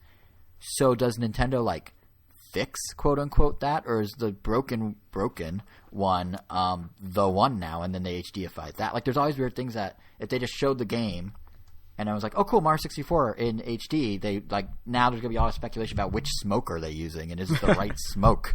It's like what? Like some of them I get, like if even when the game is announced formally, if someone goes, oh I really wish they added the Mario 64 DS extra playable characters and features, I wish that was there. That's a complaint they can make then, but if they make it now and then Nintendo confirms the complaint, it just gives them a second chance to complain. So it's not even like people might set their expectations too high. Multiple ways of disappointment. Yeah, they could literally be like, oh, I already know they won't do it, but maybe they'll surprise me. And then when they don't, what was baseline is now lower. So it works the other way too. Or like Mario Galaxy, like of course everyone's talking about like, well, what's it mean in terms of the pointer controls? How you do motion controls on a handheld Switch? Like how you can't use the IR pointer, like how you do the bubbles or the star bits or what have you. I mean, or in Galaxy 2, Yoshi's tongue, and I'm sure it'll be easy to the accelerometer and the controllers, I guess, would have. Yeah, because they do imitate pointers in some games, and I guess and you can use the right. You have no control whatsoever of Mario or Yoshi in those segments, so I guess using the stick as a cursor, as annoying as that may be. Yeah, the only ones that would jump out to me are or it's just auto locked. They just automatically or like maybe then the question comes like, or in the case of the star bits, because you can point and grab them from far away. Maybe they just move the star bits, but then is that a remake at that point, or is that a remaster? Is it now a remake, like because it's different? Or like Yoshi's tongue, like you can just map that to the right stick. Isn't that kind of like Metroid Prime, the trilogy? Like part 1 and 2 weren't on Switch, but when they brought them over to, on Switch, on Wii, but when they brought them over to the Wii, 1 and 2 were still exactly the same, except they added pointer controls. Yes, this would be and I guess the made them opposite. HD or widescreen. Well, that's kind of the opposite though, because they're adding they're adding a new way. They're mapping the analog to something different. This one is they have to map motion to something that didn't have an input before. Like motion control is just 1-to-1. Or maybe motion control is I guess real if it's life analog. handheld, I guess it could easily just make you touch it. That would actually kind of work. I mean, and they could just it should be fine. But And I'm going to be shocked if they don't. See, that's my point. Like these sorts of questions, like it's kind of fun to speculate now that we know. Like I like doing this sort of speculative thing, but I'd rather, in many ways, just have them say this is how it works now and be like, cool. Because now, even in the context of the podcast, we're talking about it now, but when the game comes out, hey guys, so what are your thoughts on them not making the star bits automatically float to you? Like that would, like, you know what I mean? Like that's not a big thing, but it becomes the thing because we spent so long talking about what it could be. It's weird. But that said, I am very excited about this being a thing in general. Yep. Like, I'm particularly exciting. excited that Sunshine is getting its due finally. It's always been like the weird, ugly duckling, but I've been wanting to go back and play it sometime. I thought the flood mechanic was really cool back in the day. It was a nice twist. So, yeah, like, I'm really high. That's the one in the compilation I think I'm most excited for. I don't know about you guys, but... it's probably not the most I'm excited for. I love Sunshine, but Galaxy is so perfect. It is very good. I'm excited to play Galaxy again. I think for me, part of the reason I'm more interested in Sunshine than Galaxy is simply because I have played Galaxy more recently. Like Sunshine I haven't touched since I was 14, 15, 16, something like that. Galaxy I was at least in the same 15-year window I'm in now, so it's a little closer to reality. But no, Galaxy is probably hands down the better game of the two. Yeah. Absolutely. I'm really excited about a brand new Paper Mario game. As you said, no surprise there. I love Thousand Year Door. I'm just very happy they're supposedly moving back to the regular format. Yes, and you know what? I didn't have an issue with Super Paper Mario. Oh, I like Super Paper Mario. It was Sticker Star and Color Splash that went a little too heavy in the stickery adjustment and then, stuff. Mm-hmm.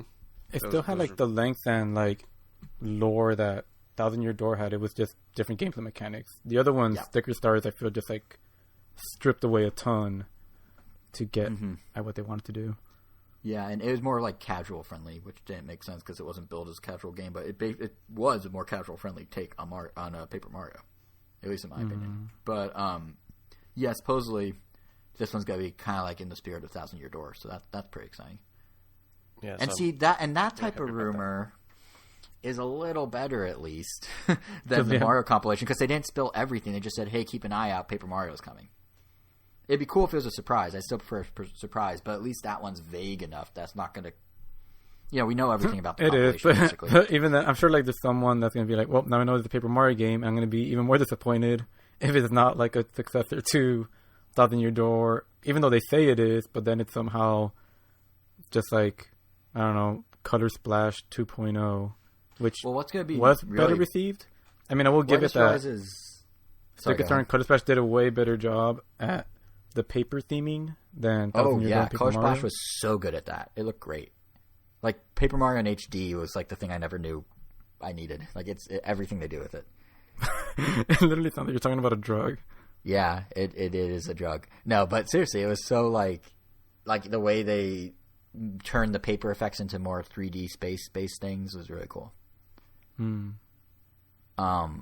But yeah, in terms of your point, like someone's still gonna be like, "Oh, this is what I wanted." Like, it just occurred to me. Like, the annoying thing about this is people take these leaks and rumors as gospel. So when they do come true, they're like, "Nintendo already told us that. We already knew that, Nintendo. Where's the surprises?" That's the one I think that bothers me the most personally. Like, I don't mind speculating about stuff and then having maybe a little letdown when it's not quite what I thought it was because I know going in, it's my pipe dream, it's speculation. The one that bothers me is when Nintendo gets faulted for leaks coming out as if they already announced and that's what sucks. That's like it creates like a toxic culture. Which it does. It definitely does.